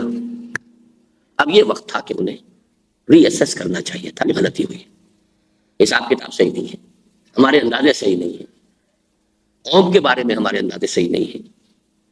ٹھیک ہے حکومت ختم ہوئی، مسلم لیگ وینش ہو گئی، لیکن اصل تو یہاں پر جو ہے انفراسٹرکچر وہ جاگیرداری کا ہے، وہ تو جو کا تو قائم ہے، برادریوں کا ہے وہ جو کا تو قائم ہے، پولیس کا اور تھانوں کا معاملہ ہے وہ جو کا تو قائم ہے، ووٹ تو اس کو دیں گے جو وہاں پر جا کر کوئی داد رسی کر سکے، کوئی کچھ کام کروا سکے، سچے جھوٹے غلط صحیح کام کروا سکے۔ تو there is no essential change, no basic change in the social structure۔ بہرحال انہیں یہ چاہیے تھا کہ صاحب الروش سے وہ فوری طور پر جو ہے نظر ثانی کرتے واپس ہو جاتے۔ اب اس سلسلے میں عرض کر رہا ہوں کہ ہمیں پچھلی جو غلطیاں ہیں ان کا تذکرہ خوش ہو کر یا کسی کے اوپر تنقید کر کے اپنی بڑائی بیان کرنے کے لیے نہیں کرنا چاہیے، اس لیے کہ ہمیں خود اس سے سبق حاصل کرنا، وہ ہماری ایک ناگزیر ضرورت ہے، ورنہ ان کا ادب بھی ملحوظ رہے۔ اس میں کچھ کمی مجھ سے ہوئی ہے ایک خاص دور میں جس کی میں نے معذرت بھی کی ہے، لیکن اب میں آپ کو بتاتا ہوں کہ ایک ایسی ہی غلطی مجھ سے ہوئی، لیکن الحمدللہ کہ اس کو ہم نے بر وقت جو ہے اس کا احساس کر لیا، اس کی اصلاح کر لی۔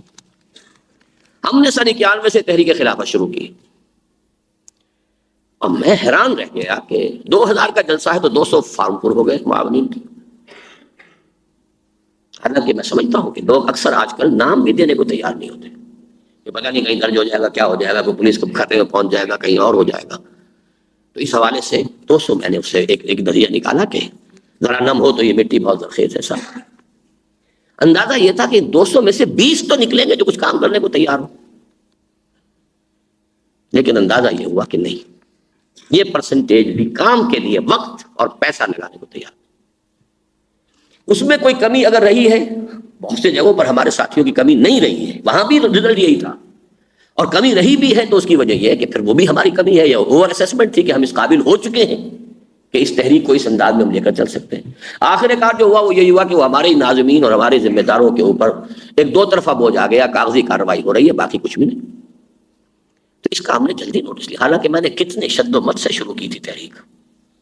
مولانا مودودی نے تو الیکشن میں فیصلہ کرنے کا اعلان جو ہے وہ پبلک اسپیچ میں کر دیا تھا، پھر شورا کے سامنے معاملہ آیا تھا، اور وہ سر پکڑ کے بیٹھ گئے تھے بہت سے لوگ کہ اب یہ امیر جماعت اعلان کر چکے ہیں، ہم اسے اب ڈسورڈ بھی تو کیسے کر سکتے ہیں، we have to honour it.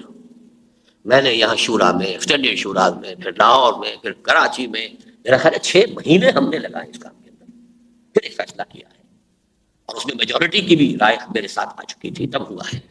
لیکن مجھے غلطی کا احساس ہوا یہ ہماری غلطی ہے. ہم ابھی گراس روٹ سے معاملہ جو ہے اس کو اٹھانے کی حیثیت میں نہیں ہے، بلکہ تنظیم تو ہماری اوپر سے ہی نیچے جائے گی جتنا وقت لگے. اوپر سے نیچے، یہ ہے بھی اوپر سے ایک شخص ہے، اس کے ساتھ کچھ لوگ جمع ہو گئے پھر ان کے ساتھ جمع ہو، یہ نیچے پہنچے گی تو اسی انداز میں پہنچے گی. ہاں جب ایک حد تک پہنچ جائے گی تو پھر جو ہماری ہاں کی جو جس کو ہم کہتے ہیں کہ ایک سائلنٹ میجورٹی ہوتی ہے، وہ اٹھ جائے گی، وہ کام کرے گی، وہ محنت کرے گی، وہ قربانیاں دے گی. لیکن اس سائلنٹ میجورٹی کو کنٹرول کے لیے، مانیٹر کرنے کے لیے، ڈائریکشن اس کی جو ہے صحیح رکھنے کے لیے وہ جماعت ہونی چاہیے. ایک غلطی مجھ سے حال ہی میں اور بھی ہوئی ہے، عملی قسم کی، وہ کوئی پالیسی کی تو نہیں تھی، اس کا میں بعد میں تذکرہ کروں گا. اب میں تقریباً آخر تک پہنچ گیا ہوں، گھبرائے نہیں آپ. اب 2 صفحے رہ گئے میرے پاس، 1 2 3 4 ختم ہو گئے، یہ 2 بھی پورے نہیں ہیں، 1.5 ہیں. غلط فہمی جو ہمارے ہاں ہے اس کا ایک ممکنہ سبب بھی ہے، وہ میرے سامنے آیا ہے بعض گفتگوؤں میں. وہ یہ ہے کہ میں جب اسلامی انقلاب کے لیے منہج نبوی کا تذکرہ کر کے آخری سٹیج پر آتا ہوں، اور کتاب میں بھی ہے، تو میں نے ہمیشہ ایران کے انقلاب کی مثال دی. تو ایران میں ظاہر بات ہے کہ لوگ نکل آئے تھے میدان میں، انہوں نے گولیاں کھائی ہیں، انہوں نے جو ہے وہ سارا کام کیا ہے، اسی کو میں پیش کرتا ہوں. تو شاید اسی سے مغالطہ پیدا ہوا کہ یہ کام ہم بھی شروع کر سکتے ہیں، فوراً کر سکتے ہیں.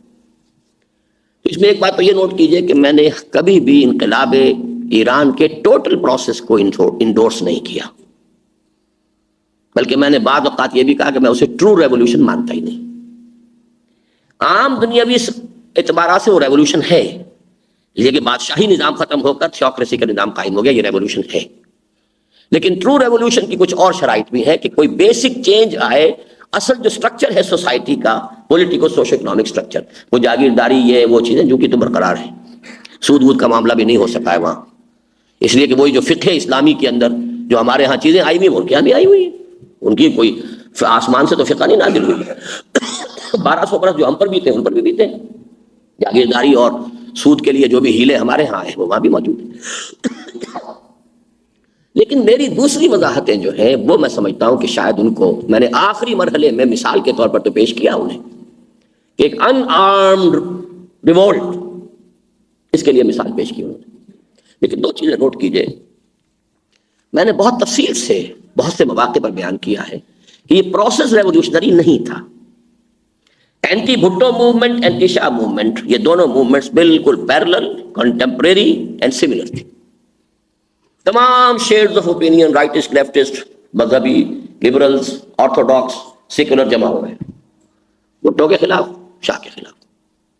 نمبر 2، دونوں تحریکوں کو امریکہ کی سپورٹ حاصل تھی، اس لیے ڈیموکریٹس تھے وہاں، اور ڈیموکریسی ان کے لیے اس وقت تک مذہب تھا. اب تو اس مذہب سے وہ تائب ہونے لگے ہیں، تو ایک علیحدہ مسئلہ ہے، لیکن وہ مذہب تھا ان کا. پھر یہ کہ اس کے سارے نام جو تھے، یہاں وہاں بھی تودے تھی تو اسلامی کیسے نام لیا جا سکتا تھا، یہاں بھی یہ پیر پگاڑو صاحب بھی تھے، ولی خان بھی تھے، تو اسلامی تو نام تھا ہی نہیں، PNA تھا.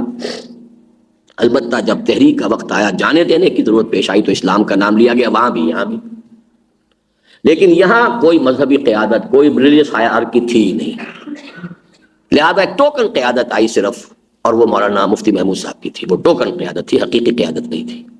وہاں چونکہ ریلیجس ہائرارکی جو ہے بالکل کرسچنز کی طرح مضبوط ہے، متعین ہے، گریڈڈ ہے، ویل گریڈڈ، ویل ڈیفائنڈ، تو ہائرارکی اس نے اس کے اوپر قبضہ کر لیا. تو اٹ واز اے کو here in Pakistan by army, there in Iran by clergy.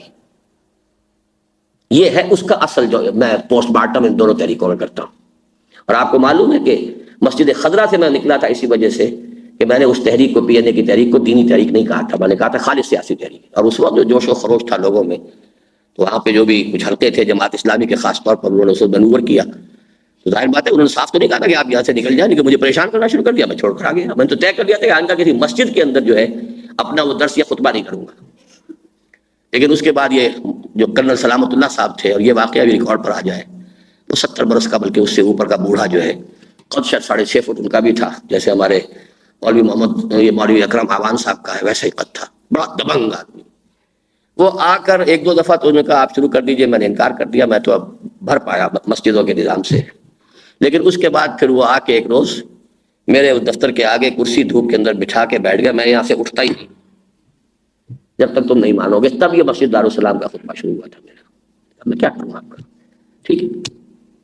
تو بہرحال میں نے اس بات پر میں نے کہا تھا کوئی دینی تحریک نہیں، یہ خالص سیاسی موومنٹ ہے، اب بھی کہتا ہوں، لیکن یہ کہ یہاں کو بائی آرمی وہاں کوئی بائی کرتی۔ اس اعتبار سے میں جب مثال بیان کرتا ہوں خمینی کی تو وہ صرف یہ کہ ایک ان آرمڈ ریوولٹ، اور اس میں بھی میں گاندھی کا نام بھی اٹیچ کر دیتا ہوں کہ اس کے لیے پہلا سبق دینے والا اس صدی میں گاندھی تھا، اور وہ میم شین کے حوالے سے یہ بھی کہ اس نے خود کہا یہ کہ میں نے یہ حضرت عیسیٰ اور حضرت محمد سے سیکھا ہے، نان وائلنٹ، نان کوآپریشن۔ اور یہ کہ حدیث کا حوالہ دیتا ہوں، میں اس لیے دے دیتا ہوں کہ چونکہ خمینی کے نام کے حوالے سے ہمارے شیعہ سنی کا مسئلہ بہت ہے، تو اسی لیے میں لاتا ہوں گاندھی کو کہ بھئی وہ گاندھی کا تذکرہ کہ ہمارے لیے تو ہندو کی بات بھی اگر وہ صحیح بات ہے تو وہ اس حوالے سے الحکمت ضالۃ المومن، یہ حدیث کوٹ کرتا ہوں تاکہ وہ خطرہ نہ رہے کہ یہ کوئی پرو شیعہ بات کر رہا ہے، میں تو پرو گاندھی بھی کر رہا ہوں۔ اس حوالے سے جان لیجئے، اب میری آخری بات اس ایشو پر، پاکستان میں اسلامی انقلاب ایرانی انقلاب سے 100 گنا نہیں تو 10 گنا تو زیادہ مشکل ہے۔ اس کی وجہ یہ ہے کہ یہاں کوئی ہائرارکی ریلیجس نہیں ہے، جو ہے بہت سپلنٹرڈ، بہت منتشر، کبھی ان کے پیٹ پر لات لگتی ہے تو جمع ہو جاتے ہیں جیسے اب ہو رہے ہیں، کیونکہ مدرسوں وغیرہ کے خلاف جو ہے کچھ اقدام شروع ہوا ہے تو اب یہ کچھ قرب ہے وہ، لیکن وہ وہی وہ ٹریڈیشنل مولوی، وہ اپنے اسی کو اپنے پیشہ ورانہ معاملہ جو ہے اس کے تحفظ کے لیے آئیں گے میدان میں۔ لیکن یہ اچھی طریقے سے جان لیجئے کہ ہمارے ہاں کوئی ہائرارکی نہیں ہے ریلیجس کہ جو آگے آ سکے، ہمیں نئی جماعت بنانی پڑے گی، اور یہی مشکل سب سے کٹھن مرحلہ ہے، اسی کٹھن مرحلے میں ہم لگے ہوئے ہیں۔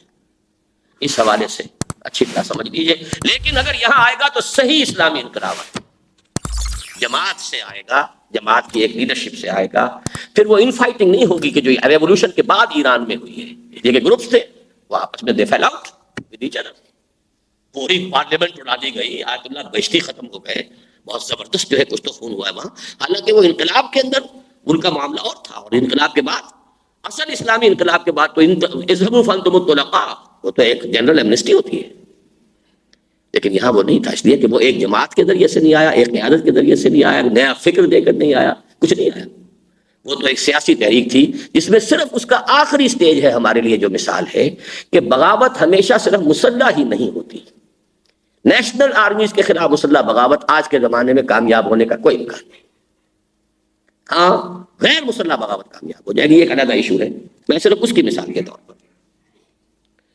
اب یہ اس میں کچھ تھوڑے سے میں آپ کو بتا رہا ہوں کہ یہ جو ہماری خاص دقت تھی اس میں کچھ کمی کے ازالے اور اس کے ازالے کے آثار ہیں اللہ کے فضل سے، اور وہ یہ کہ خاص طور پر جماعت اسلامی میں جو فکر کے اعتبار سے تو ہمارا پس منظر ہمارے قریب وہی ہے، وہاں کا یہ معاملہ اب سمجھ میں آ رہا ہے کہ کافی توڑ پھوڑ ہے، انتشار ذہنی و فکری ہے، اور عام طور پر وہاں کے سمجھدار لوگ جو ہے قاضی صاحب کی قیادت کے بارے میں کھل کر کہتے ہیں بے فکر قیادت ہے، کوئی فکر اس کے پاس ہے نہیں۔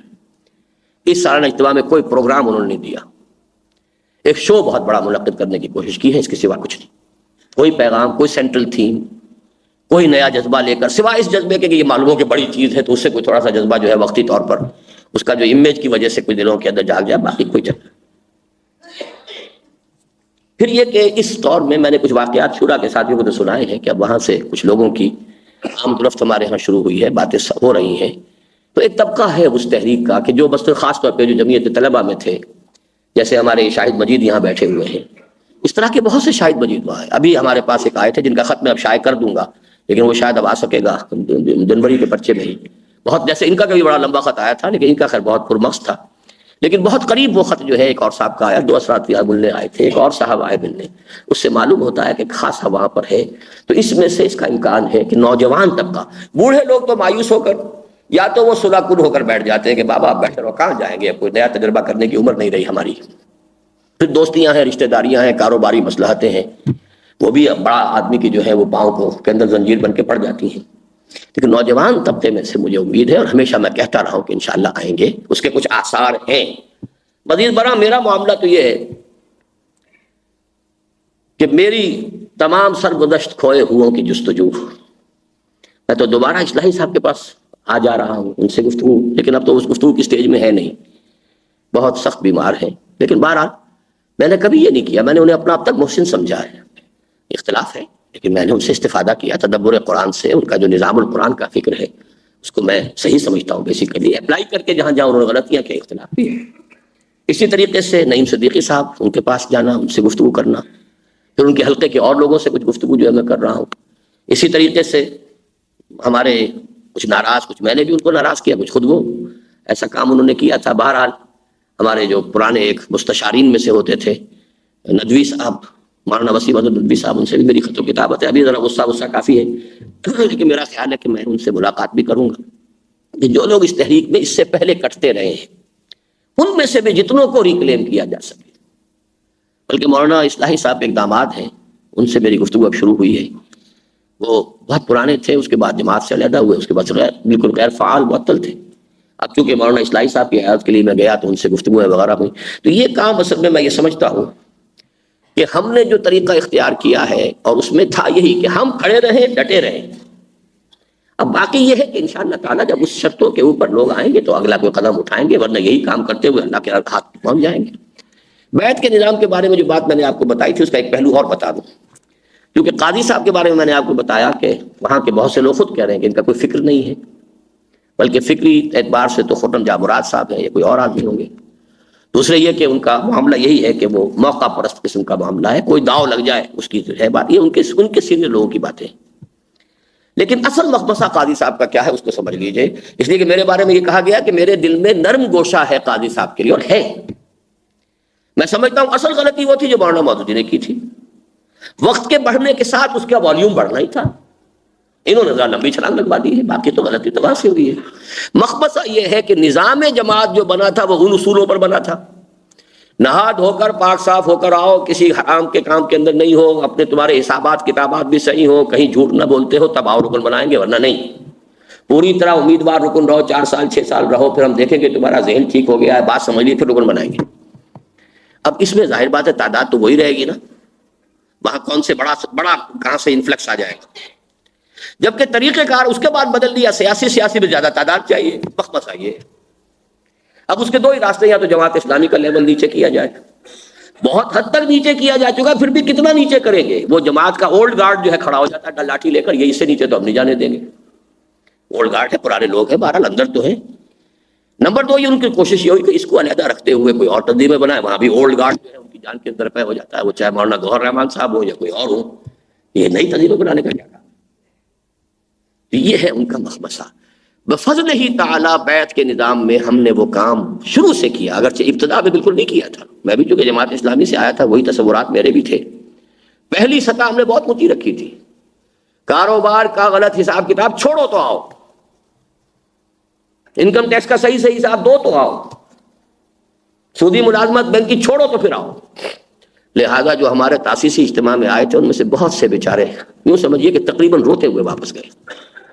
ممکن نہیں ہے جو باتیں آپ کہہ رہے ہیں، ہم اپنی دکان بڑھا دینے کا فیصلہ کر لیں تب تو ہو سکتا ہے، ورنہ جو ظالمانہ نظام ہے جس طریقے سے کہ اختیارات انکم ٹیکس آفیسر کو حاصل ہیں، وہ ساری دکان جو ہے بڑھانے کا فیصلہ کر لیں تو ہو سکتا ہے، ورنہ ممکن نہیں۔ بہت بڑے سینئر لوگ، لیکن اس وقت میرا ذہن بھی یہی تھا، اور چونکہ بیعت کا نظام نہیں تھا تو اب کیا کریں، بیعت کا نظام نہیں ہے تو قانونی نظام ہوگا، اس میں تو کوئی شرطیں آپ کو بنانی پڑیں گی، اور قانون تو اندھے کی لاٹھی ہے، وہ تو چلے گی، وہ تو ڈفرینشیٹ نہیں کر سکتی فرام پرسن ٹو پرسن۔ ہم نے یہ کام کیا جو اب آ کر مدیر تکبیر مرحوم صلاح الدین صاحب نے جماعت اسلامی کو مشورہ دیا تھا، وہ اب جماعت اسلامی اس پوزیشن میں نہیں کہ اسے قبول کر سکے، وہ مشورہ یہ تھا کہ رکنیت کے لیے شرائط آپ کھول دیجئے، ہر مسلمان رکن بن سکتا ہے، لیکن جو آپ نے رکن کی شرائط رکھی ہے وہ آفس بیئررز کے لیے کر دیجئے، کوئی امیر نہیں بن سکتا، کوئی فلاں نہیں بن سکتا جس کے اندر کہ یہ کوئی ایسی چیز موجود ہو۔ اور میں سمجھتا ہوں بڑا صحیح مشورہ تھا، الحمدللہ ہم نے وہی کیا، پہلے دن سے کیا، جب بیعت کا نظام اختیار کیا سن 77 میں، آ جاؤ ابھی عہد اللہ سے کر لو، عہد ہم سے کر لو، آ جاؤ، نہ ہم کامل نہ تم کامل، لیکن یہ کہ آگے بڑھ کر ان کو چھوڑنا ہے، عزم آپ نے کرنا، یہ عہد آپ کا اللہ سے ہے، اس میں کمی ہوگی تو اللہ کیا جواب دیں گے۔ میرے ساتھ تو عہد یہ کہ اس جد و جہد میں جو کام میں بتاؤں گا وہ آپ کو کرنا ہے، نظام الاول کی پابندی میرے ساتھ معاہدہ ہے، حرام کو چھوڑنا اللہ کے ساتھ معاہدہ ہے، لہذا اس میں یہ کہ اگر وہ نظام کی پابندی کر رہا ہے تو وہ ہمارے ہاں ملتزم رکن بھی بن جائے گا، چاہے ابھی تک بینک کی ملازمت کر رہا ہے، اس لیے کہ میرے ساتھ معاملہ تو نظام کا ہے نا، حرام حلال میں نے تو نہیں کیا، اللہ نے کیا ہے، لیکن ہم نے آخر میں کہہ دیا کہ عہدیدار کوئی نہیں ہوگا کہ جس کے ہاں ایسی چیز موجود۔ وہ بات جو ہے اس طریقے سے ہمیں وقت لگا ہے اس تک پہنچنے میں، الحمدللہ ہمارے لیے وہ میدان کھلا ہے، اگرچہ اس بیعت کی وجہ سے جو کمی ہے وہ بھی میں آپ کو بتا چکا ہوں۔ اب آخری بات یہ ہے کہ اصل علاج کیا ہے۔ پہلی بات تو یہ ہے کہ انسان کا ذہن کلیئر ہونا چاہیے کہ میرا اصل نصب العین ہے کیا۔ آیا انقلاب برپا کر دینا ہے یا اللہ کی رضا اور آخرت کی فلاح ہے؟ انقلاب برپا کر دینا بھی فرض نہیں، کرنے کی جد و جہد فرض ہے۔ بس یہ اگر تقسیم ذہن میں نہیں رہے گی تو بہت بڑے دھوکے آدمی کھا جاتا ہے۔ نصب العین انقلاب نہیں، انقلاب برپا کر دینا فرض عین بھی نہیں، انقلابی جد و جہد کرنا فرض عین ہے۔ نصب العین ہے اللہ کی رضا، آخرت کی فلاح، اور وہ اس نے بتایا ہے۔ اگر تم چاہتے ہو عذاب الیم سے چھٹکارا پانا تو راستہ یہی ہے۔ یا ایھا الذین آمنوا هل ادلکم علی تجارۃ تنجیکم من عذاب الیم تؤمنون باللہ ورسولہ وتجاہدون فی سبیل اللہ باموالکم۔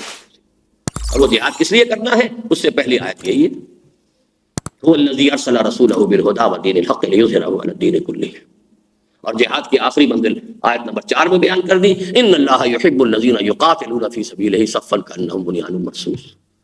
اس راستے پہ نہیں آتے تو قول اور عمل کا تضاد ہے، اللہ کے غضب کو بھڑکانے والی بات ہے۔ اس راستے پر نہیں آتے، جہنم سے چھٹکارا پانے کی توقع بھی ایک موہوم امید ہے، اور اس راستے پر آتے ہو تو اللہ کی نصرت بھی ہے، اللہ تمہیں اپنا مددگار قرار دے گا، اور آخرت کی فلاح تو لازم ہے ہی ہے۔ ذالک الفوز العظیم، وہ جنت میں داخل کرے گا، باغات میں داخل، ذالک الفوز العظیم۔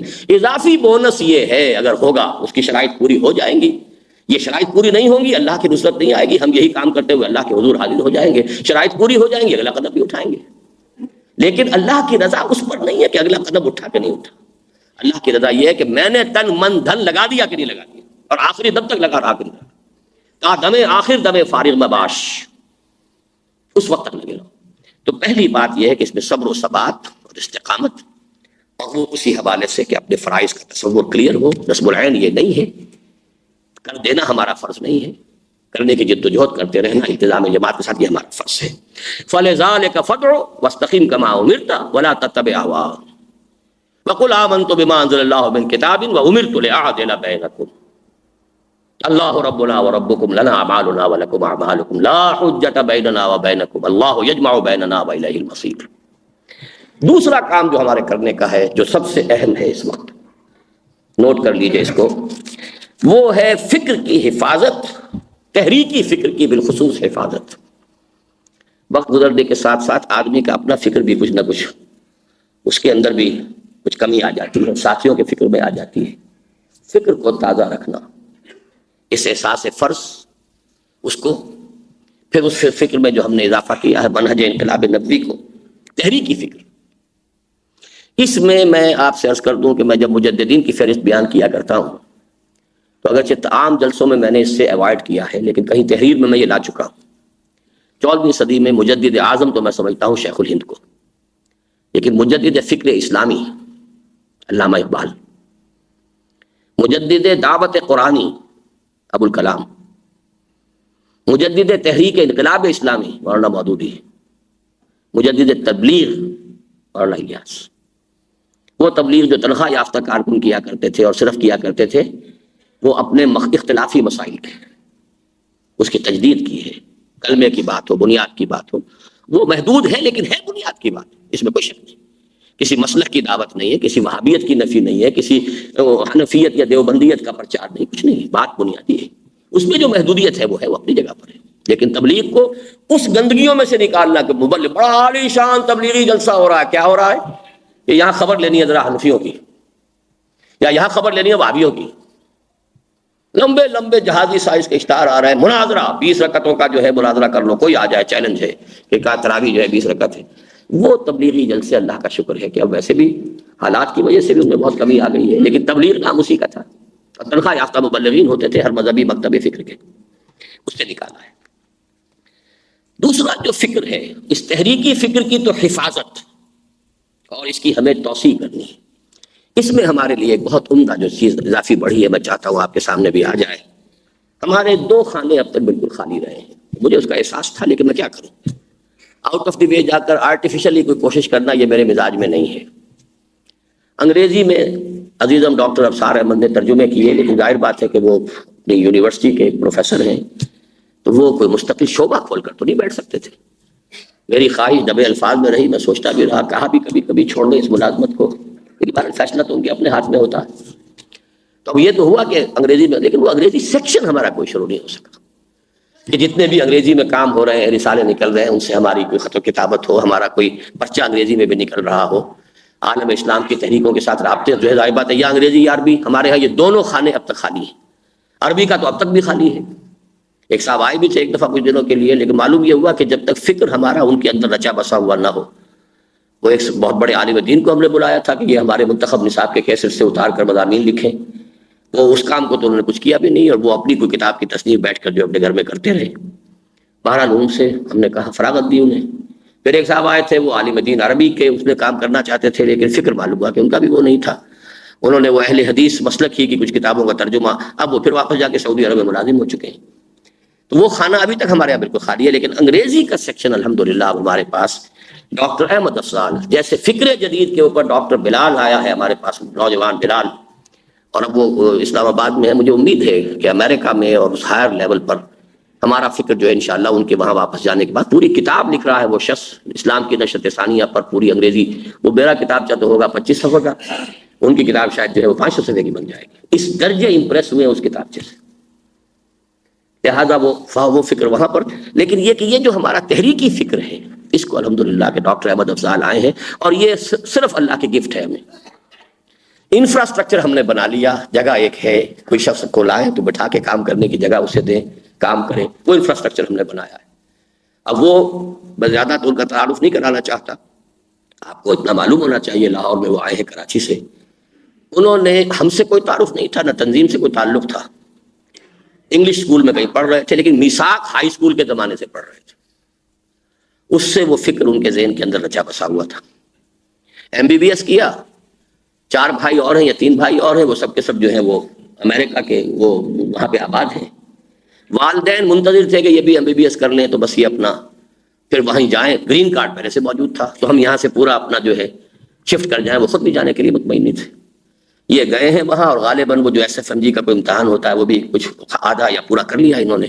لیکن چند مہینے جو وہاں کا ماحول دیکھا تو اللہ کے بندے نے فیصلہ کیا، نوجوان میں نے یہاں نہ تو ڈاکٹری میں نے نہ یہاں رہنا ہے نہ ڈاکٹری کرنی ہے، چھٹی. آ گئے ہمارے پاس. خطوط کوئی عزیز عاقب سعید سے خط و کتابت بھی ہوئی تھی کہ آپ کے ہاں وہ فیلوز وغیرہ کا کیا نظام ہے، اگر میں کوئی کام کرنا چاہوں، اگر فیلوشپ جو کبھی اسکیم آپ نے شروع کی تھی اکیڈمی میں تو کیسے ہوگا. اور انہوں نے مجھے پوری طریقے سے یاد بھی نہیں ہے. اب وہ اللہ کا فضل آ گیا. اتنی اچھی انگریزی ہے کہ ان کے مضامین یہاں آنے سے پہلے 1 سالہ کورس انہوں نے کراچی میں کر لیا ہے، اور اس دوران میں ان کے مضامین ڈان میں چھپے ہیں، نیوز میں چھپے ہیں. انگریزی پر اللہ نے ان کو کمانڈ دیا ہے. اور اب یہ بڑی تیزی کے ساتھ اور بہت ہی سلو اور سائلنٹ ورکر، بہت اطمینان کے ساتھ، لیکن کسی اور چیز سے دلچسپی نہیں. سلو کا لفظ میں نے اس سینس میں استعمال نہیں کیا. مطلب ایک ہوتا ہے آدمی ذرا وہ نمایاں ہونا چاہتا ہے، کوئی گفتگو بھی کرنا چاہتا ہے، اس طرح کی بات نہیں. خاموش ورکر، سلو کا لفظ غلط ہے، خاموش اور مستقل ورکر. زیادہ میں ان کی تعریف اس لیے نہیں کرنا چاہتا کہ سنا ہے کہ یہ زیادہ تعریف بگاڑ بھی دیتی ہے لوگوں کو یہ، لیکن کافی ہو گئی. دوسرا فکر ہے ہمارا وہ ایمانی فکر، فلسفیانہ فکر. میں نے آج بہت بڑا دعویٰ کیا ہے کہ شاہ ولی اللہ کے ہاں بھی وہ افلاطونی نظریات سے آگے نہیں بڑھ سکا.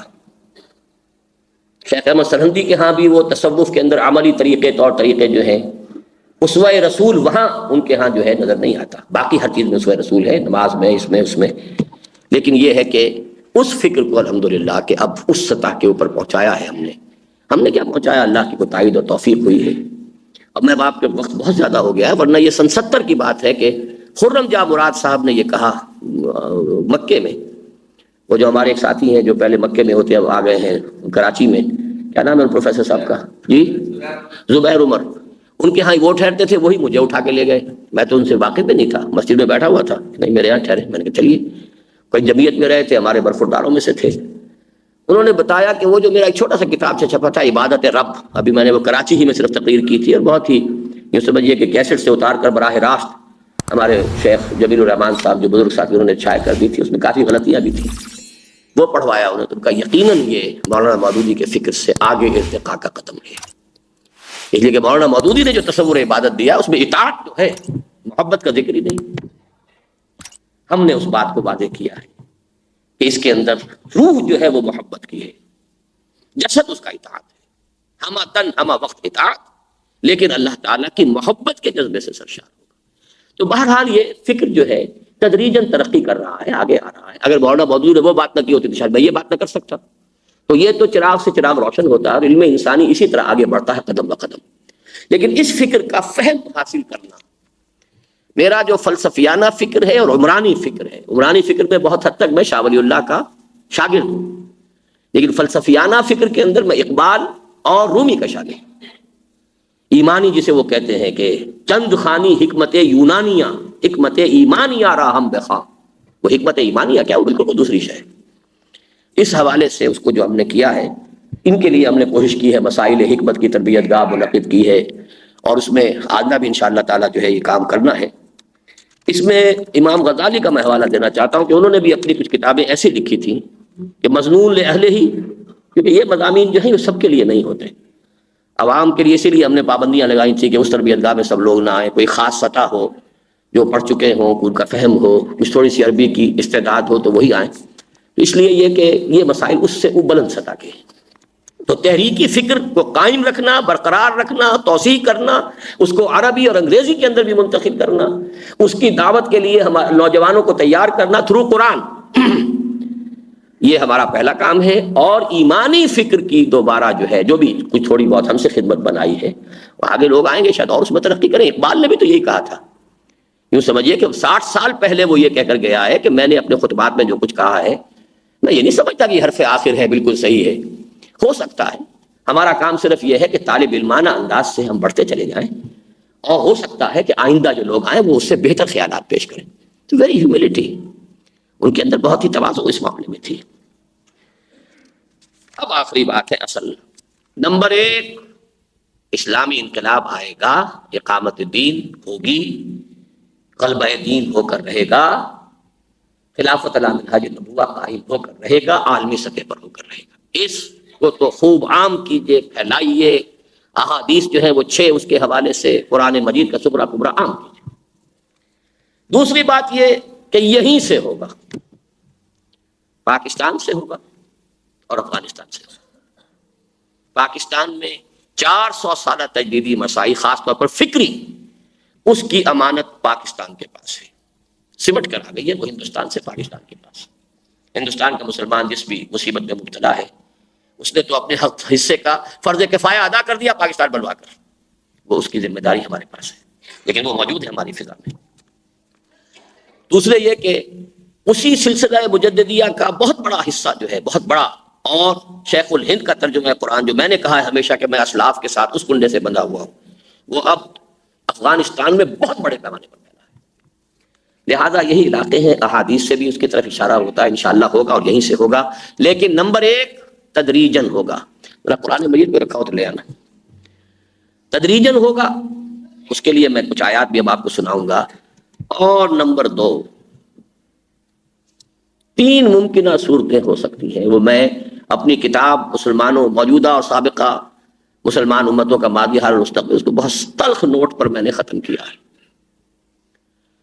یہ بھی ہو سکتا ہے جس کے آثار روز بروز کم سے کم ہو رہے ہیں، معدوم سے معدوم تر، کہ قوم یونس کی طرح ہمیں اجتماعی توبہ کی توفیق مل جائے۔ لیکن جب تک سانس تب تک آس، امید تو رکھیے، کیا پتہ ہے اللہ تعالیٰ کی قدرت سے ہو جائے۔ یہ نہیں تو یہ ہوگا کہ کوئی ایک مار ہمیں پڑے گی، پھر شاید ہم ہوش میں آ جائیں۔ اگر ہو جائے وَلَنُذِيقَنَّهُم مِّنَ الْعَذَابِ الْأَدْنَىٰ دُونَ الْعَذَابِ الْأَكْبَرِ لَعَلَّهُمْ يَرْجِعُونَ، اگر اس سے ہم فائدہ اٹھا لیں، یہ بھی نفع کا سودا ہے، گھاٹے کا نہیں۔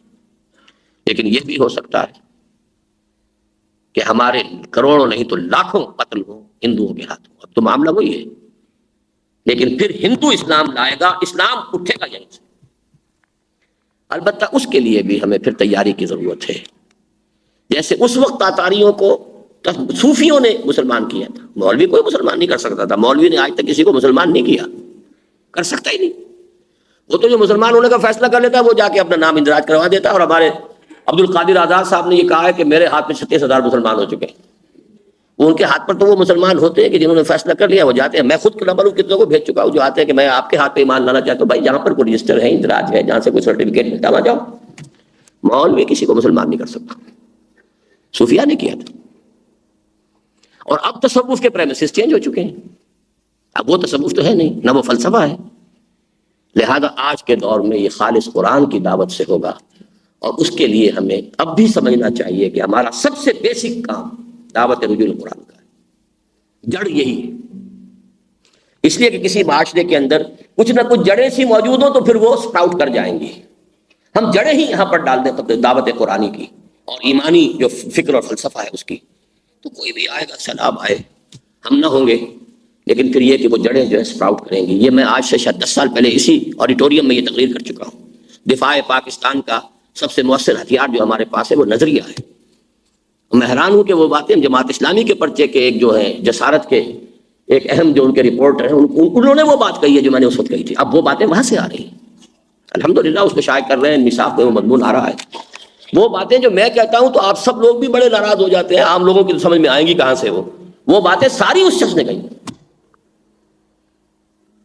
خیر، تو یہ ہے کہ ہوگا، لیکن نتیجن اس حوالے سے اصل میں میں نے آج آیات پڑھی تھی اور اب میں اس پر ہی ختم کر رہا ہوں بات کو۔ دیکھیے، یہ میرا ایک خیال ہے، تفسیر اور تعویل کا فرق سمجھ لیجئے۔ ایک ہوتا ہے قرآن کی تفسیر، اس میں لفظ، اس کی بحث، اس کے لغوی معنی، اس کی ترکیب، پھر کوئی شان نزول، اس کے حوالے سے اس کا معین کرنا، یہ تفاسیر ہیں۔ لیکن یہ کہ ایک مجموعی سا تاثر کہیں سے ملے اور کوئی شخص اس سے ایک خیال اس کے مطابق بنا لے، اس کو تعویل کہتے ہیں۔ اور اس میں ہمارے بہت سے لوگوں نے اس طریقے سے، خاص طور پہ صوفیہ نے تو اس طرح کی بہت سی تفسیریں لکھی ہیں۔ میں نے تو الحمدللہ کوئی تفسیر ہی نہیں لکھی، تو کیا، اور نہ صوفیانہ، نہ کوئی فقیہانہ، اور نہ متکلمانہ، اور کوئی نہیں، نہ میں اپنے آپ کو اس کا اہل سمجھتا ہوں۔ لیکن بہت دنوں سے یہ جو چند آیات میں نے آج پڑھی ہیں، ان میں مجھے نظر آتا ہے کہ وہی جو فرق ہے، محمد الرسول اللہ صلی اللہ علیہ وسلم نے جس طور سے انقلاب برپا کیا، اس کا نقشہ کھینچا گیا ہے سورہ مدثر میں۔ اور چونکہ سورہ مدثر کے شروع کی آیات بھی انقلابی ہیں، سخت انقلابی۔ یا ایھا المدثر قم فانذر وربک فکبر، تکبیر رب، رب کی کبریائی کا اعلان کرو، کھڑے ہو جاؤ، کمر کس لو۔ اس لیے وہاں جو انداز تھا، کلا والقمر واللیل اذ ادبر والصبح اذا اسفر، یہی 3 آیات ذرا مختلف الفاظ میں آگے آئیں گی۔ یہاں نوٹ کیجئے، قسم ہے چاند کی۔ چاند کی روشنی دن کی روشنی کی طرح تو نہیں ہوتی نا، سورج کی روشنی کی طرح تو نہیں ہوتی۔ تو یہ تو بہت سے مفسرین نے لکھا ہے کہ اس میں اشارہ ہو رہا ہے وہ دھندل کا جو رہ گیا تھا، 600 برس کا فترت وحی اور فترت رسالت کا دور گزرا ہے حضور کے اور حضرت مسیح کے مابین، 600 ایئرس، کوئی نبی نہیں آیا۔ تو اب بس چاند کی سی روشنی ہی رہ گئی تھی، اور حضور کے زمانے تک تھی۔ ایسے لوگ موجود تھے، ہرقل نے فوراً پہچان لیا، بحیرہ رائب نے فوراً پہچان لیا، مقوقس نے پہچان لیا، اور وہ تو ایمان لے آئے فوراً، نجاشی رحمہ اللہ۔ تو وہ روشنی موجود تھی وہاں، لیکن تھی چاند کی سی روشنی، ہلکی ہلکی، بہت تھوڑی سی۔ واللیل اذ ادبر، ایک وقت آتا ہے کہ چاند بھی گل ہوتا ہے اور رات پھر اپنی پیٹھ موڑتی ہے، جاتی ہے۔ ستاروں کا جو کاروان ہے وہ اپنا راستہ لیتا ہے۔ والصبح اذا اسفر، اور پھر سورج طلوع ہوتا ہے، صبح آتی ہے جب کہ خوب روشن ہو جائے۔ تو گویا کہ رسالت عیسوی کے بعد جو 600 برس کا عرصہ گزرا ہے وہ والقمر، اور اب چونکہ وہ بھی تقریباً گم ہونے کے درجے میں آ گیا تھا کہ واللیل اذ ادبر، لیکن اب وہ جا رہی ہے۔ والصبح اذا اسفر، تو سورج تو طلوع ہوتا ہے تو فوراً ہوتا ہے، اس میں درجہ بدرجہ کی بات نہیں ہوتی۔ وہ تو یہ ہے کہ پھر 20 سال کے اندر بھی عظیم انقلاب آ گیا۔ اس لیے اگلی آیت کیا، انھا لإحدی الکبر، یقیناً یہ بہت بڑی باتوں میں سے ایک بات ہے، جو بھی رسالت محمدی کا سلسلہ ہے۔ احدا احد سے، اور یہ بھی احدی الکبر، بہت بڑی بڑی باتوں میں سے ایک بات ہے۔